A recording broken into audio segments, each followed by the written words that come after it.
ക്രിസ്തുവിൽ പ്രിയ സഹോദരങ്ങളെ, നിങ്ങൾക്കെല്ലാവർക്കും എൻ്റെ സ്നേഹവന്ദനം.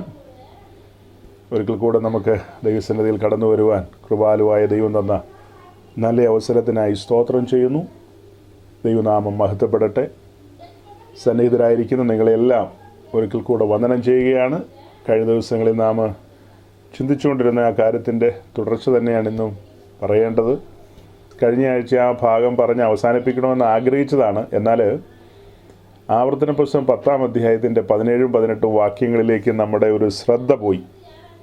അവിടേക്ക് വന്നു കഴിഞ്ഞപ്പോൾ നമ്മൾ മനസ്സിലാക്കിയത്, പഴയ നിയമ കാലഘട്ടത്തിലും വലിയവനായ ദൈവം ഇസ്രായേലിനോട് പറയുകയാണ്, അനാഥരെയും വിധവമാരെയും കരുതണം, പരദേശിക്ക് അന്നവും വസ്ത്രവും കൊടുക്കണം, നീയും പരദേശിയായിരുന്നു എന്നൊക്കെ പറഞ്ഞു വന്നപ്പോൾ സമകാലീനമായ വിഷയങ്ങളുമായി കണക്ട് ചെയ്ത് നമ്മൾ ആ ഭാഗങ്ങളങ്ങ് ചിന്തിച്ചപ്പോൾ സമയം വളരെ പോയി. അതുകൊണ്ട് നമുക്ക് മുൻപോട്ട് പോകാനായിട്ട് കഴിഞ്ഞില്ല. കഴിഞ്ഞ ആഴ്ച ഗലാത്യ ലേഖനം 2:16 വായിച്ചിട്ട് ഒന്നും പറയാതെയാണ് പെട്ടെന്ന് നമ്മൾ ആവർത്തന പുസ്തകത്തിലേക്ക് പോയത്. അവിടെ നിന്ന് തിരിച്ചു വരാമെന്ന് വിചാരിച്ചെങ്കിലും സമയം വളരെ വൈകിയതുകൊണ്ട് അതിന് സാധിച്ചില്ല. ആവർത്തന പുസ്തകത്തിലെ ആ കാര്യങ്ങൾ നമ്മുടെ പ്രിയപ്പെട്ടവരുമായി ബന്ധപ്പെട്ട് പറയേണ്ട കാര്യങ്ങളായിരുന്നു എന്നുള്ളത് കൊണ്ട് പെട്ടെന്ന് അവിടെ നിന്ന് പുറത്ത് കിടക്കുക എന്ന് പറയുന്നത് എളുപ്പമല്ല. കാരണം ഇസ്രായേലിനെ ദൈവം ഓർമ്മിപ്പിക്കുകയായിരുന്നു, നിങ്ങൾ പരദേശികളായിരുന്നു, ആ കാരണത്താൽ പരദേശികളോട് നിങ്ങൾ എങ്ങനെ പെരുമാറണമെന്ന്. അതുപോലെ പുതിയ നിയമ ഭക്തന്മാരോടുള്ള ബന്ധത്തിൽ നമ്മൾ വേറൊരു കാര്യം കേട്ടിട്ടുണ്ട്, ഇതിനോട് ചേർത്ത് വയ്ക്കാൻ പറ്റുമെന്ന് എനിക്കറിയില്ല. അതായത് ഒരു മനുഷ്യന് ഇളച്ച് കിട്ടിയ കാര്യം നമ്മൾ കേട്ടു. ഇളച്ച് കിട്ടിയവൻ പിന്നത്തേതിൽ തനിക്ക് തരാനുണ്ടായിരുന്നവരുടെ കഴുത്തിന് കുത്തിപ്പിടിക്കുന്ന രംഗമാണ് കാണുന്നത്. അവൻ ഇളച്ച് കിട്ടിയതാണ്, പക്ഷേ മറ്റുള്ളവർക്ക് ഇളച്ചു കൊടുക്കാനായിട്ടുള്ളൊരു മനസ്സ് അദ്ദേഹത്തിന് ഇല്ലാതെ പോയി. അതുപോലെ മിസ്രൈമിൽ പരദേശികളായി കിടന്ന ഇസ്രായേലിനെ ഓർമ്മിപ്പിക്കുകയാണ്, നിങ്ങളും പരദേശികളായിരുന്നു, നിങ്ങൾ വയലിൽ കൊയ്യുമ്പോൾ അരികെ ചേർത്ത് കൊയ്യരുത്, കാല പെറുക്കരുത്, അതുപോലെ മുന്തിരിപ്പഴത്തിൻ്റെ അവസാന ഭാഗവും പറിച്ചുകൊണ്ട് വരരുത്, ഇങ്ങനെയൊക്കെയുള്ള ഒത്തിരി ഇൻസ്ട്രക്ഷൻസ് അവിടെ കൊടുക്കുന്നുണ്ട്. അവിടെ മാത്രമല്ല, വേറെ പലയിടത്തും ഇതുപോലെ സമാനമായ ഒത്തിരി കാര്യങ്ങളുണ്ട്. ഈ കാര്യങ്ങളൊന്നും വായിക്കുകയോ പഠിക്കുകയോ ഒന്നും ചെയ്യാതെ ആളുകൾ വിചിത്രമായ വാദങ്ങൾ കൊണ്ടും അതുപോലെ തെറ്റായ വ്യാഖ്യാനങ്ങൾ കൊണ്ടൊക്കെ വരും. എനിക്ക് ഈ അടുത്ത കാലത്ത് വളരെ സങ്കടം വന്നിട്ടുള്ളൊരു കാര്യം, ബൈബിളിനെ അതിൻ്റെ നിലയിൽ കാണാൻ കഴിയാത്ത ശുശ്രൂഷകരെന്നുള്ള പേരിൽ നടക്കുന്ന ആളുകൾ പഴയ നിയമത്തിലെ ദൈവം എന്തോ കുഴപ്പക്കാരനാണ്, ആളുകളെയൊക്കെ അവിടെ കൊല്ലാൻ പറഞ്ഞിട്ടുണ്ട്, പിന്നെ അങ്ങനെ ചെയ്യാൻ പറഞ്ഞിട്ടുണ്ട്, ഇങ്ങനെ ചെയ്യാൻ പറഞ്ഞിട്ടുണ്ട്, ദൈവം എന്നെ ഗുണ്ടകളുടെ പോലെയൊക്കെ ആക്ട് ചെയ്യുകയാണോ എന്നൊക്കെ ചോദിക്കുന്നത് പുറത്തുള്ളവരല്ല, അക്രൈസ്തവരല്ല, രക്ഷിക്കപ്പെട്ടെന്ന് സ്നാനപ്പെട്ടെന്നൊക്കെ പറയുന്ന ആളുകളാണ് അത്തരം ചോദ്യങ്ങളൊക്കെ ആയിട്ട് വരുന്നത്. അതായത് സമൂഹത്തിൽ ഈ യാക്കോബായ ഓർത്തഡോക്സ് ഈ രണ്ട് കൂട്ടത്തിലുള്ള പ്രമുഖരായ ചില മെത്രാപ്പൊലീത്തമാരുടെ പ്രഭാഷണങ്ങളൊക്കെ കിടപ്പുണ്ട്, അവരുടെ ടീച്ചിങ്സ്. അവരൊരിക്കലും യഹോവയായ ദൈവത്തെ അംഗീകരിക്കുന്നില്ല. എന്നാൽ അതിനകത്ത് നല്ല പങ്ക് അംഗീകരിക്കുന്നവരുണ്ട്. ഈ മടയന്മാരായ ആളുകൾ പറയുന്നത്, ആ ദൈവം ഞങ്ങളുടെ ദൈവമല്ല, അത് വേറെ കുഴപ്പക്കാരനാണ്, ഞങ്ങളുടെ ദൈവം ത്രിയേകനാം ദൈവമാണ്. മണ്ടന്മാരെന്നല്ലാതെ ഇവർ എന്തെന്ന് വിളിക്കാൻ പറ്റും? അപ്പം നിങ്ങളുടെ ത്രിയേകനാം ദൈവം സൃഷ്ടിപ്പ് നടത്തിയതായിട്ടോ അതുപോലെ എന്തെങ്കിലും കാര്യങ്ങൾ ചെയ്തതായിട്ടോ ഉണ്ടോ? അവർ പറയുന്ന അവരുടെ ത്രിയേകനാം ദൈവത്തിന്, അത്യുന്നതനായ ദൈവത്തിന്, ആ ദൈവം എന്തെങ്കിലും സൃഷ്ടിപ്പ് നടത്തിയതായിട്ടോ ഒരു ജനവർഗത്തെ നയിച്ചുകൊണ്ട് പോയതായിട്ടോ അങ്ങനത്തെ കാര്യങ്ങളൊന്നുമില്ല. ഇപ്പോൾ യേശുക്രിസ്തു ഈ ഭൂമിയിൽ ഭൂജാതനാകാൻ തിരഞ്ഞെടുത്തത് യഹൂദ ഗോത്രത്തെയാണ്. യഹൂദയിൽ നിന്നല്ലോ നമ്മുടെ കർത്താവ് വന്നതെന്ന് അപ്പോസ്തലന്മാർ പറയുന്നുണ്ട്. അപ്പം യഹൂദയുടെ പ്രാധാന്യം, ഇസ്രായേലിൻ്റെ പ്രാധാന്യം, അബ്രഹാമിനും ഇസ്ഹാക്കിനും യാക്കോവിനും വാക്തത്വങ്ങൾ കൊടുത്തത്, അവരുടെ സന്തതി പരമ്പരകളുമായി ബന്ധപ്പെട്ട കാര്യങ്ങൾ, ഈ കാര്യങ്ങളെയൊക്കെ അംഗീകരിക്കാതെ ഒരു വ്യക്തിക്ക് ബൈബിൾ പഠിക്കാൻ കഴിയുമോ? ഒരിക്കലും കഴിയത്തില്ല. ദൈവത്തെക്കുറിച്ച് നമ്മൾ പഠിക്കുമ്പോൾ എങ്ങനെയാണ് മനസ്സിലാക്കുന്നത്? ആ ദൈവം ഇന്നലെയും ഇന്നും എന്നേക്കും അനന്യനായ ദൈവമെന്നാണ്, മാറ്റമില്ലാത്ത ദൈവമാണ്. തൻ്റെ സ്വഭാവം ത്യജിക്കാൻ കഴിയില്ല. ഈ ഭൂമിക്ക് അടിസ്ഥാനം ഇടുന്നതിന് മുമ്പാകട്ടെ, പിന്നത്തേതിൽ ഈ ഭൂമിയുടെ അടിസ്ഥാനം ഇട്ടതിന് ശേഷം, ആ നിഷ്പാപയുഗത്തിൽ ആ സമയത്താകട്ടെ, അത് കഴിഞ്ഞ് മനുഷ്യൻ തോട്ടത്തിൽ നിന്ന് പുറത്തേക്ക് വന്ന ആ കാലയളവിൽ, അവിടെ മുതൽ ഇവിടം വരെയുള്ള കാലഘട്ടം എടുത്ത് പഠിച്ചാൽ മനസ്സാക്ഷി യോഗക്കാരെ നമുക്ക് കാണാം, ന്യായപ്രമാണ യോഗക്കാരെ കാണാം. ഈ പറയപ്പെട്ട ആ യുഗങ്ങളിലൊക്കെ നമ്മുടെ ദൈവം, ആ ദൈവത്തിന് വല്ല മാറ്റമുണ്ടോ? ആ ദൈവം അന്നും ഇന്നും സ്നേഹമാണ്, സ്നേഹവാനായ ദൈവം തന്നെയാണ്, കരുതുന്ന ദൈവമാണ്. അനാഥരെയും വിധവമാരെയും പരിഗണിക്കുന്ന ദൈവമാണ്, അല്ലേ? എളിയവർക്ക് ന്യായം പാലിച്ചു കൊടുക്കുന്ന ദൈവമാണ്. അതേസമയം അന്നാകട്ടെ ഇന്നാകട്ടെ എന്നും ആകട്ടെ ആ ദൈവം നീതിപതിയായ ന്യായാധിപതിയാണ്. MTHും ഡോക്ടറേറ്റും ഒക്കെ ഉണ്ടെന്ന് പറയുന്ന ഇത്തരം പാതിരികളാണ് അവർ എന്ത് പേര് വിളിക്കണമെന്ന് എനിക്കറിയില്ല. അനേകായിരങ്ങളുടെ ഹൃദയങ്ങളെയാണ് അവർ മലിനമാക്കി കളഞ്ഞിരിക്കുന്നത്. മുൻപ് നമ്മൾ ഓർത്തഡോക്സ് സമൂഹത്തിലെ ഏറ്റവും പ്രമുഖനായ മൺമറഞ്ഞു പോയ ഗീവർഗീസ് മാർ ഒസ്താത്തിയോസ് എന്ന് പറയുന്ന ആ മെത്രാപ്പോലീത്തയുടെ ഒരു വീഡിയോ, ഒരു മെസ്സേജ് നമ്മളിവിടെ കാണിച്ചിട്ടുണ്ട്. അപ്പോൾ ഇവരുടെ പഠിപ്പ് കൊണ്ട് ഇവരെല്ലാം വിഡ്ഢികളായി പോയെന്നല്ലേ നമ്മൾ മനസ്സിലാക്കേണ്ടത്. യഹോവയായ ദൈവത്തെ അവർ തള്ളിപ്പറഞ്ഞുകൊണ്ട് അവരെങ്ങനെ അവരുടെ ദൈവശാസ്ത്രം പൂർത്തീകരിക്കും? എങ്ങനെ അവർക്ക് മുൻപോട്ട് പോകാനായിട്ട് കഴിയും? ഇതര ക്രൈസ്തവരുടെ എല്ലാം കയ്യിലിരിക്കുന്ന ബൈബിളിൽ പറയുന്ന യഹോവയായ ദൈവവും ഞങ്ങളുമായിട്ട് ബന്ധമില്ല, പഴയ നിയമത്തിലെ ആ ദൈവം അല്ല ഞങ്ങളുടെ ദൈവം സ്നേഹമാണ്, അങ്ങനെ ആരെയും കൊല്ലാനൊന്നും പറയില്ലെന്നൊക്കെ പറഞ്ഞു കഴിഞ്ഞാൽ ഇവർ മണ്ടന്മാരെന്നല്ലാതെ എന്തെന്ന് വിളിക്കാൻ പറ്റും? പുതിയ നിയമത്തിലേക്ക് വരുമ്പോൾ അനന്യാസിനെയും സഫീറയെയും കണ്ടുകൊണ്ടല്ലേ തുടങ്ങുന്നത് തന്നെ. പിന്നീട് മുൻപോട്ട് പോകുമ്പോൾ തെസ്സലോനിക്ക ലേഖനം പഠിച്ചു കഴിഞ്ഞാൽ എന്ത് മനസ്സിലാകും? 2 തെസ്സലോനിക്ക ലേഖനം. ആ 2 തെസ്സലോനിക്ക ലേഖനത്തിൽ യേശുക്രിസ്തു ശക്തിയേറിയ ദൂതന്മാരുമായി അഗ്നിജ്വാലയിൽ പ്രത്യക്ഷപ്പെടുമ്പോൾ സുവിശേഷം അനുസരിക്കാത്തവരെല്ലാം കണ്ടു കഴിയുമ്പോൾ ഉമ്മ വെച്ചു വിടുമെന്നാണോ എഴുതിയിരിക്കുന്നത്? അതുപോലെ വെളിപ്പാട് ദിവസം 19-ാം അധ്യായത്തിൻ്റെ 11 മുതലുള്ള വാക്യങ്ങൾ നമ്മൾ വായിക്കുമ്പോൾ കാണുന്നത് യേശുക്രിസ്തു ഒരു വെള്ള കുതിരപ്പുറത്ത് തൻ്റെ സകല വിശുദ്ധന്മാരുമായി ഈ പറഞ്ഞതുപോലെ ശക്തിയേറിയ ദൂതന്മാരുമായി, ആ തെസ്സലോനിക്ക ലേഖനത്തിലെ സെയിം കാര്യം തന്നെയാണ് വെളിപ്പാട് ദിവസത്തിലും പറയുന്നത്. അങ്ങനെ ഈ ഭൂമിയിലേക്ക് വരുന്ന വരവിൽ അത് പ്രതികാര ദിവസമാണ്. കർത്താവായ യേശുക്രിസ്തു ഒരു സിനഗോഗിൽ യെശയ്യാ പ്രവാചകന്റെ പുസ്തകം എടുത്ത് അതിൻ്റെ ചുരുൾ നിവർത്തി വായിച്ചത് നമ്മൾ കേട്ടിട്ടുണ്ട്. എളിയവരോട് സദ്വർത്തമാനം ഘോഷിക്കുവാൻ വന്ന കാര്യം, അതായത് ദൈവത്തിൻ്റെ പ്രസാദ വർഷമാണ് താനിപ്പോൾ അറിയിക്കുന്നത്. പ്രതികാര ദിവസത്തെക്കുറിച്ച് അന്നും മിണ്ടിയില്ല. ആ പ്രതികാര ദിവസം വരുന്നു, യഹോവയുടെ നാൾ, ഡേ ഓഫ് ദ ലോർഡ്, അത് വെളിപ്പെടാൻ പോകുന്നു, നമുക്കറിയാതെ. അപ്പോൾ യേശുക്രിസ്തു യെശയ്യാ പ്രവാചകന്റെ പുസ്തകം വായിച്ചു. പക്ഷേ ഈ പറയുന്ന ഈ കേമന്മാർ, പാണ്ഡിത്യം ഉണ്ടെന്ന് പറയുന്ന ബിരുദന്മാർ, അവർക്ക് യെശയ്യാ പ്രവാചകന്റെ പുസ്തകം വേണ്ട. യേശുക്രിസ്തു വായിച്ചതും യേശുക്രിസ്തു കോട്ട് ചെയ്തതുമായ പുസ്തകത്തെ അവർ തള്ളിക്കളയും. കാരണം യെശയ്യാ പ്രവാചകന്റെ പുസ്തകത്തിൽ മുഴുവൻ യഹോവയായ ദൈവത്തെക്കുറിച്ചല്ലേ പറയുന്നത്. യഹോവയായ ദൈവം ഉയർന്നു പൊങ്ങിയ സിംഹാസനത്തിൽ ഇരിക്കുന്ന ദർശനമൊക്കെയാണ് യെശയ്യാവ് കാണുന്നത്. അതേ കാര്യം യോഹന്നാൻ പറയുന്നു, അതേ കാര്യം അപ്പോസ്തല പ്രവൃത്തിയിൽ എഴുതിയിരിക്കുന്നു. എങ്ങനെ? അതായത് യെശയ്യാ പ്രവാചകന്റെ പുസ്തകത്തിൽ നമ്മൾ കാണുമ്പോൾ അവിടെ പിതാവായ ദൈവം തൻ്റെ മഹത്വത്തിൽ വസിക്കുന്നതായിട്ടൊരു കാഴ്ചയാണ്. ആ കാഴ്ചയെക്കുറിച്ച് യോഹന്നാൻ തൻ്റെ സുവിശേഷത്തിൽ പറയുന്നത് ആ കാഴ്ച യേശുക്രിസ്തുവിനെ കണ്ടതായിട്ടാണ്, പുത്രനെ കണ്ടതായിട്ടാണ്. അതേ കാര്യം തന്നെ അപ്പോസ്തല പ്രവൃത്തിയിലേക്ക് വരുമ്പോൾ അത് പരിശുദ്ധാത്മാവിനെ കണ്ട ദർശനമായിട്ടാണ് പറയുന്നത്. അപ്പം പിതൃപുത്ര പരിശുദ്ധാത്മാവാം ത്രിയേക ദൈവത്തെ ഈ പറഞ്ഞ നിലകളിലെല്ലാം കണ്ടതായിട്ട് പുസ്തകത്തിൽ പറയുകയാണ്. അപ്പോഴാണ് ഒരു കൂട്ടം ആളുകൾ അവരുടെ പാണ്ഡിത്യത്തിൽ അങ്ങനെ പറയുന്നത്. അത് ഒരു സമയത്ത് ഈ പറഞ്ഞ 2 കൂട്ടത്തിനിടയിൽ മാത്രമേ ഉണ്ടായിരുന്നുള്ളൂ ഈ വിവരക്കേട്. അതിപ്പോൾ പെന്തക്കോസ്തുകാരുടെ ഇടയിലേക്കുമൊക്കെ പയ്യെ കയറിയൊക്കെ വന്നു തുടങ്ങി. അതിൻ്റെ കാരണം എന്തെന്നറിയാവോ? പഴയ നിയമം വേണ്ട വിധത്തിൽ പഠിപ്പിക്കാൻ അറിയാവുന്ന പാസ്റ്റേഴ്സ് നമ്മുടെ ഇടയിൽ വളരെ കുറവാണ്. പിന്നെ പെന്തക്കോസ്റ്റിൽ ഏറ്റവും കൂടുതൽ പ്രസംഗിക്കുന്നത് പഴയ നിയമത്തിൽ നിന്നാണ്. അതാണ് ലോക തമാശ. പഴയ നിയമം പ്രസംഗിക്കാനോ പഠിപ്പിക്കാനോ മജോറിറ്റിക്കും അറിയില്ല. എന്നാൽ പെന്തക്കോസ്റ്റിൽ ഏറ്റവും കൂടുതൽ പ്രസംഗിക്കുന്ന ഏത് ഭാഗമാണ്? പഴയ നിയമം തന്നെയാണ്. അതെന്ത് കാര്യത്തിനാണ് അങ്ങനെ പ്രസംഗിക്കുന്നത്? സ്വാർത്ഥ താല്പര്യങ്ങൾക്ക് വേണ്ടിയുള്ള പ്രസംഗങ്ങളാണ് അതിലൂടെ വെളിപ്പെടുന്നത്. അവിടെ അബ്രഹാമിനെ കൊണ്ടുവരും, ദാവീദിനെ കൊണ്ടുവരും, അങ്ങനെ അവർക്ക് ഇഷ്ടമുള്ളവരെയൊക്കെ കൊണ്ടുവരും. അതെല്ലാം നമ്മുടെ ജഡിക താല്പര്യങ്ങളെ പൂർത്തീകരിക്കാൻ വേണ്ടിയാണ്. എന്നാലും നമ്മൾ പഴയ നിയമത്തിൽ നിന്ന് കാര്യങ്ങളെ പഠിക്കുന്ന എന്തിനാ? നമ്മുടെ ദൈവത്തെ കൂടുതൽ അറിയണം.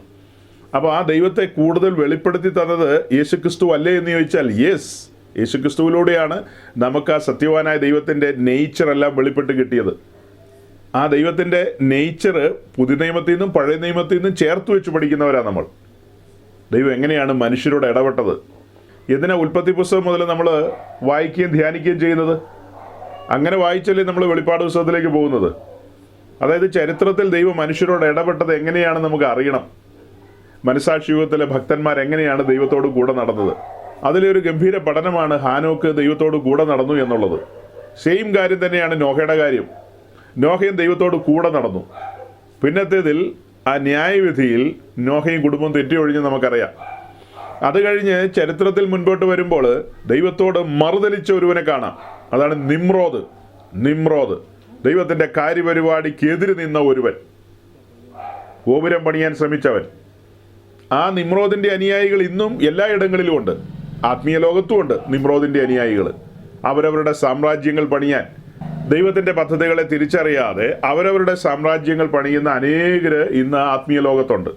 സ്വന്തം സാമ്രാജ്യങ്ങൾ, അല്ലാതെ ദൈവസഭയെക്കുറിച്ചുള്ള, ദൈവരാജ്യത്തെക്കുറിച്ചുള്ള അങ്ങനത്തെ ചിന്തകൾ ഉണ്ടോയെന്ന് ചോദിച്ചാൽ ഉണ്ട്. അത് എത്രത്തോളം എന്ന് ചോദിച്ചാൽ തുച്ഛം. പിന്നീട് മുന്നോട്ട് വരുമ്പോൾ അബ്രഹാമിനെ നമുക്ക് കാണാം. അബ്രഹാമിൻ്റെ കാര്യം പറയുമ്പോൾ തന്നെ അനുസരണം എന്നുള്ളൊരു വിഷയത്തിൻ്റെ ആഴം നമുക്ക് വെളിപ്പെടുകയാണ്. പിന്നത്തേതിലൊരു പ്രവാചകൻ പറഞ്ഞു, അനുസരണം യാഗത്തേക്കാൾ ദൈവത്തിന് പ്രസാദകരമായ കാര്യമാണെന്ന്. എങ്ങനെയാ? അനുസരണം എന്ന് പറയുന്നത് യാഗത്തേക്കാൾ പ്രാധാന്യമുള്ളൊരു കാര്യമായിട്ടാണ് പ്രവാചകൻ പറഞ്ഞു വച്ചിരിക്കുന്നത്. അപ്പം അനുസരണമില്ലാതെ യാഗം നടത്തിയിട്ട് വല്ലോ കാര്യമുണ്ടോ? അപ്പോൾ അനുസരണമില്ലാതെ എന്ന് പറയുമ്പോൾ ദൈവം കൊടുത്ത ചട്ടങ്ങളും പ്രമാണങ്ങളും അനുസരിക്കാതെ ചടങ്ങിന് യാഗം അർപ്പിച്ചതുകൊണ്ട് വല്ല പ്രയോജനമുണ്ടോ? ഇല്ല. പഴയ നിയമ കാലഘട്ടത്തിൽ ദൈവം അതിൽ പ്രസാദിക്കുന്നില്ലെങ്കിൽ പുതിയ നിയമ കാലഘട്ടത്തിലും അങ്ങനെയായിരിക്കും. അങ്ങനെയാണ് നമ്മൾ ഈ പഴയ നിയമവും പുതിയ നിയമവും അടുപ്പിച്ച് വെച്ചിട്ട് ഇത് പഠിച്ച് മുന്നോട്ട് പോകുന്നത്. നമുക്കപ്പോൾ കാര്യം മനസ്സിലാവും. ആ കാലത്തും പ്രസാദിക്കില്ല, ഒരു കാലത്തും പ്രസാദിക്കില്ല. അപ്പോൾ അവിടെ ആ ജനത്തോട് തൻ്റെ പ്രവാചകന്മാരിലൂടെ ദൈവം സംസാരിച്ച ആ സംസാരം പുതിയ നിയമ വീക്ഷണത്തിൽ നമ്മൾ കാണുകയാണ്. പുതിയ നിയമ വീക്ഷണത്തിൽ നമ്മളെ സംബന്ധിച്ച് 66 പുസ്തകവും തുല്യ നിലയിൽ അതിൻ്റെ ഗൗരവത്തിലാണ് കാണുന്നത്. അതിലേതെങ്കിലും വാക്യത്തിന് പ്രാധാന്യക്കുറവോ കനക്കുറവോ ഒന്നുമില്ല. ഇന്നലെ വൈകിട്ടത്തെ മീറ്റിങ്ങിലെ എഫേസ്യ ലേഖനത്തിലെ ഒരു വാക്യം, അതായത് ഭാര്യമാർ ഭർത്താക്കന്മാർക്ക് വിധേയപ്പെട്ടിരിക്കണമെന്നുള്ള വാക്യം, അമേരിക്കയിലും യൂറോപ്പിലും ഒക്കെയുള്ള വെള്ളക്കാർ ഒരിക്കലും ആ വാക്യം അംഗീകരിക്കുന്നില്ല. ഏഷ്യയിലും മറ്റ് ഇടങ്ങളിലുമുള്ള ആളുകളാണ് ആ വാക്യത്തെ അംഗീകരിക്കുന്നത്. ബൈബിളിലെ വാക്യമല്ലേ എന്ന് ചോദിച്ചാൽ യെസ്, ബൈബിളിലെ വാക്യമാണല്ലോ. അവരാരും അത് അംഗീകരിക്കുന്നില്ല. അത് അംഗീകരിച്ചാൽ ജയിലിൽ പോകേണ്ടി വരും. നിങ്ങളുടെ കുഞ്ഞുങ്ങളെ വടിയെടുത്ത് അടിക്കണമെന്ന് ബൈബിൾ പഠിപ്പിക്കുന്നു. പക്ഷേ വെള്ളക്കാരെന്ന് ഞാൻ ഉദ്ദേശിക്കുമ്പോൾ എല്ലാം കൂട്ടിക്കും. അതിനകത്ത് ഈ പറഞ്ഞ ആളുകൾ ദൈവത്തെ അങ്ങോട്ട് പഠിപ്പിക്കും. ദൈവത്തോടുള്ള പ്രതിഷേധ നിമിത്തം അവരവരുടെ ഭരണഘടനയിൽ എഴുതി ചേർത്തു കുഞ്ഞുങ്ങളെ അടിക്കരുതെന്ന്. ദൈവം പറഞ്ഞു അടിക്കണം, അടിച്ചു വളർത്തണം, അല്ലെ അവന് നരകത്തിൽ പോകുന്നു. അവർ പറഞ്ഞു ഒരിക്കലും അത് ചെയ്യാൻ പാടില്ല, ദൈവത്തിന് കിറുക്ക, ദൈവത്തിന് അങ്ങനെയൊക്കെ പലതും പറയാം. ഞങ്ങളത് അംഗീകരിക്കില്ല, ഞങ്ങൾ വെള്ളക്കാരാണ്, ഞങ്ങൾക്ക് ബുദ്ധി കൂടുതലാണ്, അപ്പം ഞങ്ങളത് അംഗീകരിക്കില്ല എന്നുള്ളത് അവർ തീർത്ത് പറഞ്ഞു. പറഞ്ഞത് എങ്ങനെയാ? അവരുടെ ഭരണഘടനയിൽ എഴുതി ചേർത്തു. കുഞ്ഞുങ്ങളുടെ നേരെ നോക്കിയ അമ്മയപ്പന്മാർ ജയിലിൽ കിടന്നിട്ടുണ്ട്. കുഞ്ഞുങ്ങൾ ചുമ്മാ ഒന്ന് ഡയൽ ചെയ്താൽ മതി, തുറിച്ചു നോക്കി യെസ് അകത്ത് കിടന്നു. അങ്ങനെയൊക്കെയല്ലേ ന്യൂസിലാൻഡുകാർക്ക് മനസ്സിലാവില്ലേ പറഞ്ഞ? അപ്പോൾ ദൈവത്തോട് മറുതലിക്കുന്ന കാര്യങ്ങളാണത്, മറുതലിക്കുന്ന കാര്യങ്ങളാണ്. അതുപോലെ തന്നെയാണ് ഞാനിപ്പോൾ പറഞ്ഞത്. ചില പ്രത്യേക കൂട്ടങ്ങളുടെ കാര്യം ഞാൻ പറഞ്ഞല്ലോ. കോട്ടയം കഞ്ഞിക്കുഴി ടീം, അതുപോലെ അങ്ങ് സിറിയയിലെ അന്ത്യോക്യൻ ടീം, ഈ ടീമൊക്കെ യഹോവയായ ദൈവത്തെ ചീത്ത വിളിക്കുന്നവന്മാരാ. ആ കൂട്ടത്തിൽ നിന്നൊക്കെ പുറത്ത് വന്നവരാണെങ്കിൽ നിങ്ങൾ ആശ്വാസം കൊള്ളേണ്ടവരാണ്. അങ്ങനെ നിങ്ങൾക്ക് ആശ്വാസം ഉണ്ടോയെന്ന് എനിക്കറിയില്ല. അത്തരം കൂട്ടത്തിൽ നിന്നൊക്കെ പുറത്ത് വന്നവരാണെങ്കിൽ നിശ്ചയമായി നിങ്ങൾ ആശ്വസിക്കണം. കാരണം ദൈവം ആരെന്ന് അറിയാൻ പാടില്ലാതെ മറ്റുള്ളവരെ ചീത്ത വിളിച്ച് കിടക്കുക. മറ്റുള്ളവരെ ചീത്ത വിളിച്ചിട്ട് അവരെന്താ പറയുന്നത്? ഇവർക്ക് ദൈവമില്ല, ഒന്നുമില്ല, ഇവരൊന്നും പാരമ്പര്യമുള്ളവരല്ല, അല്ലെങ്കിൽ ഇവർക്ക് ആഠ്യത്വമില്ല, ഇവർക്ക് പലതും ഇല്ലെന്നാണ് പറയുന്നത്. നമ്മളവരെക്കുറിച്ച് ഒന്നും പറയാൻ പോയില്ലേലും നമുക്ക് മനസ്സിലായ കാര്യം ഇവർക്ക് ബോധമില്ലെന്നുള്ളതാണ്. നമുക്ക് പാരമ്പര്യമില്ല, ആഠ്യത്വമില്ല, അതില്ല, ഇതില്ല എന്നൊക്കെ അവർ പറയുമ്പോൾ അവർക്ക് ബോധമില്ല, വിവേകവുമില്ല. വിവേകം ഉണ്ടെങ്കിൽ ഞാൻ ഈ പറഞ്ഞ കാര്യങ്ങൾ അവർ ആ നിലയിൽ ചിന്തിക്കുമോ? எனவே തുടക്കത്തിൽ ഈ പഴയ നിയമ പഠനത്തിൻ്റെ ഒരു ഗൗരവം, അതിനൊരു ഗൗരവം ഉണ്ടെന്നുള്ളതാണ് പറഞ്ഞു വന്നത്. അതിൽ വിശേഷപ്പെട്ടൊരു കാര്യം ഞാൻ തുടക്കത്തിൽ പറഞ്ഞു.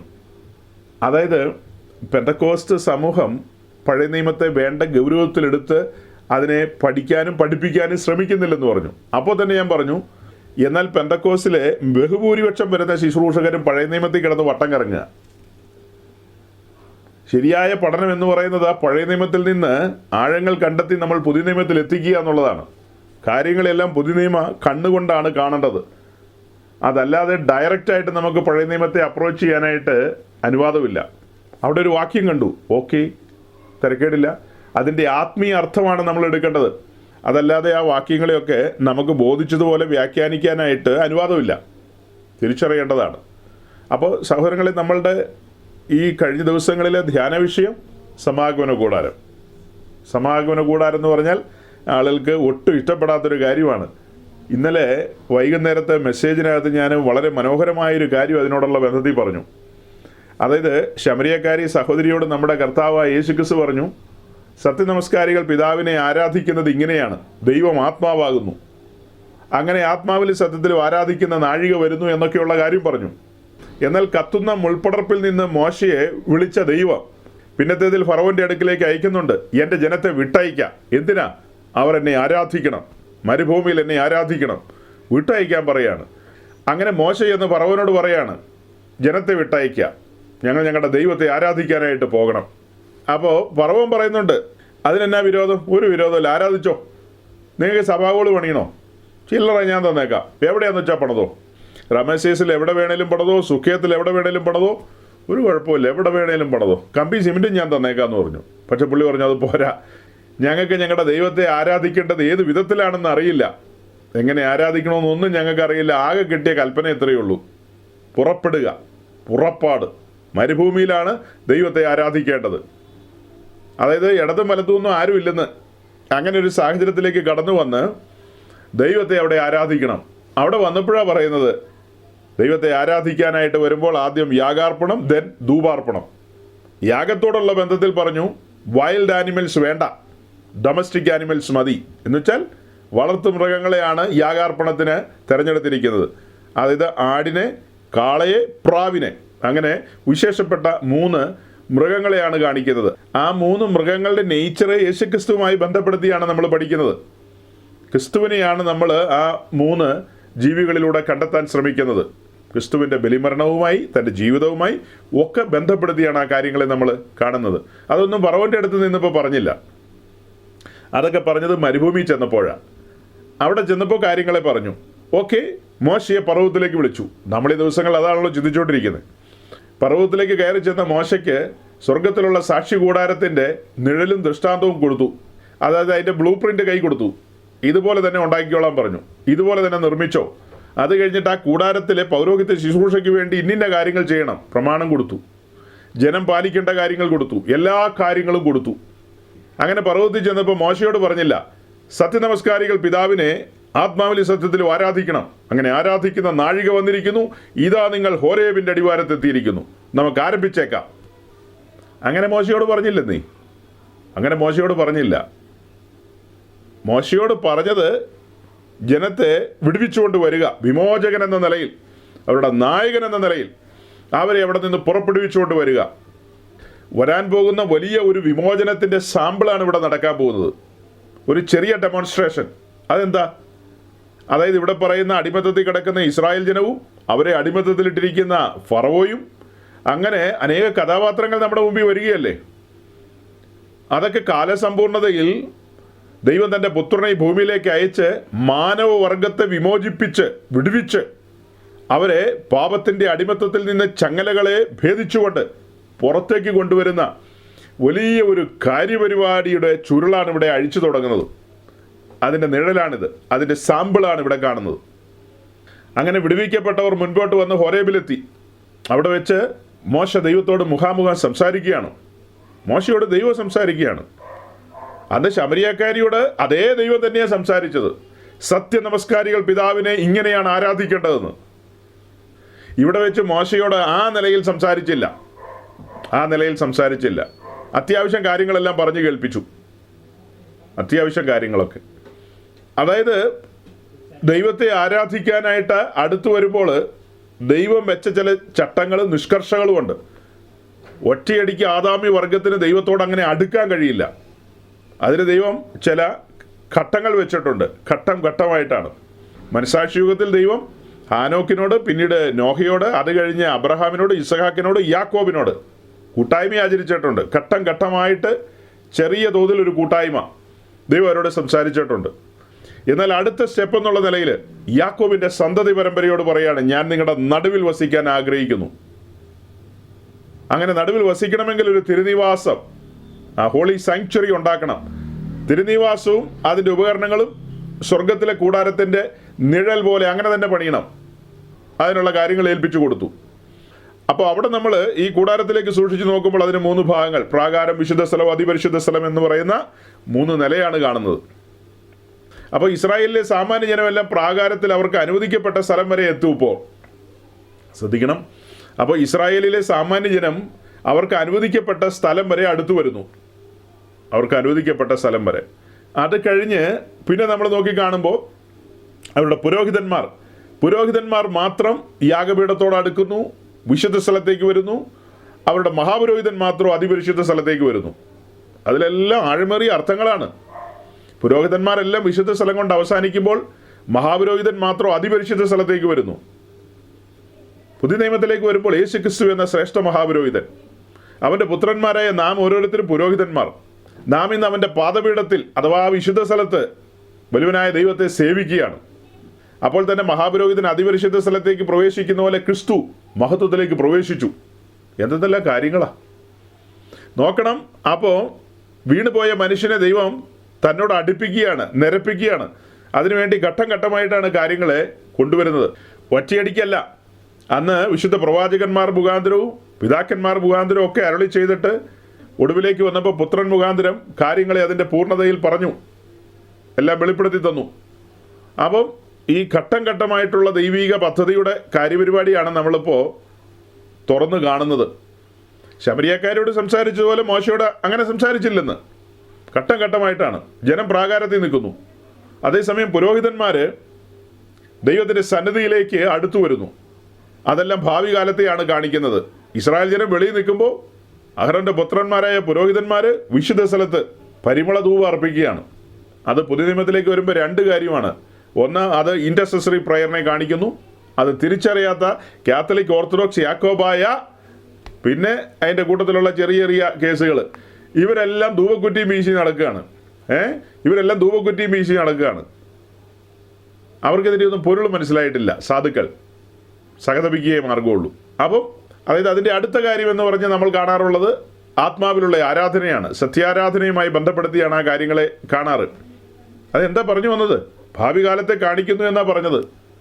അന്ന് സാമാന്യ ജനമെല്ലാം വെളിയിൽ നിൽക്കുമ്പോൾ പുരോഹിതന്മാർ മാത്രം വിശുദ്ധ സ്ഥലത്ത് ധൂപപീഠത്തിങ്കൽ ധൂപാർപ്പണം നടത്തുകയാണ്.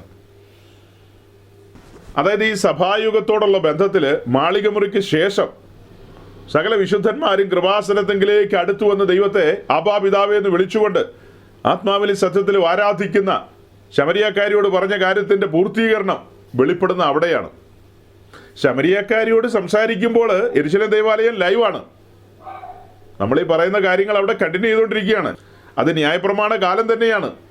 യെരൂശലേം ദേവാലയത്തിൽ കർമാധികാരികൾ നടന്നുകൊണ്ടിരിക്കുകയാണ്. അതിനൊന്നൊരു മുടക്കമില്ല. അതെല്ലാം അങ്ങനെ തന്നെ നടന്നുകൊണ്ടിരിക്കുകയാണ്. എന്നാൽ ഭാവിയിൽ സംഭവിക്കുന്ന കാര്യത്തിൻ്റെ സൂചനകളാണ് അവിടെ കൊടുത്തിരിക്കുന്നത്. ജനം പ്രാകാരത്തിൽ, പുരോഹിതന്മാർ വിശുദ്ധ സ്ഥലത്തേക്ക് കടന്നു വരുന്നു. ഇതിനിടയിൽ കഴിഞ്ഞ ആഴ്ച നമ്മൾ ഒരു വാക്യം തപ്പിത്തേടിപ്പോയി. ആ സമയത്ത് നമുക്ക് പെട്ടെന്ന് ആ വാക്യം കിട്ടിയില്ല. എന്നാൽ മീറ്റിംഗ് കഴിഞ്ഞപ്പോൾ ആ വാക്യം നമ്മുടെ മുമ്പിൽ വന്നു. അതായത് കഴിഞ്ഞ ആഴ്ച ഞാൻ പറയായിരുന്നു, നമ്മുടെ ഒരു ഭാഗ്യാവസ്ഥ നമുക്കതൊന്നും മനസ്സിലാകുന്നില്ലെന്നുള്ളത് വേറൊരു കാര്യം. അതായത് സംഖ്യാപുസ്തകം 18-ാം അധ്യായത്തിൻ്റെ 3-ാം വാക്യത്തിലൂടെ അത് വായിക്കുന്നത്. Numbers chapter 18 verse 3. കഴിഞ്ഞ ആഴ്ച നമ്മൾ ആ വാക്യം അന്വേഷിച്ച് നടന്നു, കണ്ടു കിട്ടിയില്ല.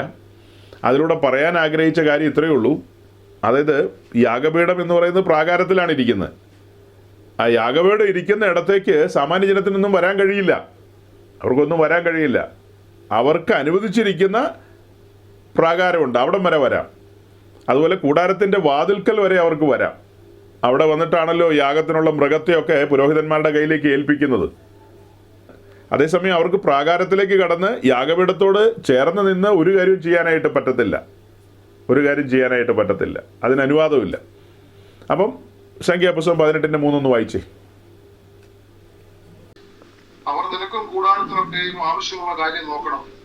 എന്നാൽ അവരും നിങ്ങളും കൂടെ മരിക്കാതിരിക്കേണ്ടതിന് അവർ വിശുദ്ധ മന്ദിരത്തിലെ ഉപകരണങ്ങളോടും യാഗപീഠത്തോടും അടുക്കുക. ഈ വായിച്ച വാക്യത്തിൽ പറയുന്ന അവരെന്ന് പറയുന്നതിൻ്റെ തൊട്ട് മുകളിലുണ്ട് ലേവ്യരുടെ കാര്യമാണ്. അതായത് അഹ്റോനും പുത്രന്മാരും അല്ലാത്ത ബാക്കി ലേവ്യർ ഒത്തിരി പേരുണ്ടല്ലോ, അവരുടെ കാര്യമാണ് പറയുന്നത്. അവരാരും യാഗപീഠത്തോട് അടുക്കരുത്, അടുത്താൽ അവരും മരിക്കും. വേറെ ആർക്കും യാഗപീഠത്തോട് അടുക്കാനായിട്ട് അനുവാദമില്ല. അഹ്റോനും പുത്രന്മാർക്കും മാത്രമേ ഉള്ളൂ. വിശുദ്ധ സ്ഥലത്തേക്കുള്ള പ്രവേശനം അങ്ങനെ തന്നെയാണ്. റെസ്ട്രിക്റ്റഡ് ഏരിയ ആണ് അതെല്ലാം. അടുക്കാൻ പാടില്ല. അന്നത്തെ രീതി അനുസരിച്ചും മരിക്കും, അതാണ് അതിൻ്റെ രീതി. ഇന്നത്തെ രീതി അനുസരിച്ചാണെങ്കിലോ മരിക്കുക എന്ന് പറഞ്ഞാൽ അതിൻ്റെ അർത്ഥം വേർപാടെന്നാണ്. അതായത് ദൈവസാന്നിധ്യം അനുഭവിക്കാൻ കഴിയില്ല. ഇന്ന് പ്രമാണപ്രകാരമല്ലാതെ ഒരുവൻ ദൈവത്തെ അന്വേഷിച്ചാൽ, അപ്രോച്ച് ചെയ്യാൻ ശ്രമിച്ചു കഴിഞ്ഞാൽ അവന് ആ ദൈവസാന്നിധ്യം അനുഭവിക്കാൻ കഴിയില്ല. ദൈവത്തിൻ്റെ ഇടപെടിയിൽ ഒരിക്കലും അവന് തിരിച്ചറിയാൻ കഴിയില്ല. അന്നും ഇന്നും നമ്മൾ സേവിക്കുന്ന ദൈവം വ്യവസ്ഥയുള്ള ദൈവമാണ്. വ്യവസ്ഥയ്ക്ക് വെളിയിൽ ഒരു കാര്യവും ചെയ്യില്ല. മനസ്സിലാക്കുക, ഗൗരവമായ കാര്യമാണ്. അപ്പോൾ ഈ കാര്യങ്ങളൊന്നും പറയാനായിട്ട് ഞാൻ ചിന്തിച്ചതല്ല, എന്നാൽ ഉരുത്തിരിഞ്ഞു വരികയാണ്. ഉരുത്തിരിഞ്ഞു വരുന്നതുകൊണ്ട് ഞാൻ അങ്ങനെ അങ്ങ് പറഞ്ഞു പോവുകയാണ്. നോക്കണം, ഘട്ടം ഘട്ടമായിട്ടാണ് ദൈവം മനുഷ്യനെ തന്നോട് അടുപ്പിക്കുന്നത്. ആ കാലഘട്ടത്തിൽ അവർക്ക് പ്രാകാരം വരെ കടന്നു വരാൻ അനുവാദമുള്ളൂ. അവരുടെ പുരോഹിതന്മാർ വിശുദ്ധ സ്ഥലത്തേക്ക് കടന്നു വരുന്നില്ല എന്ന് പറയുന്നത് നോക്കണ്ട.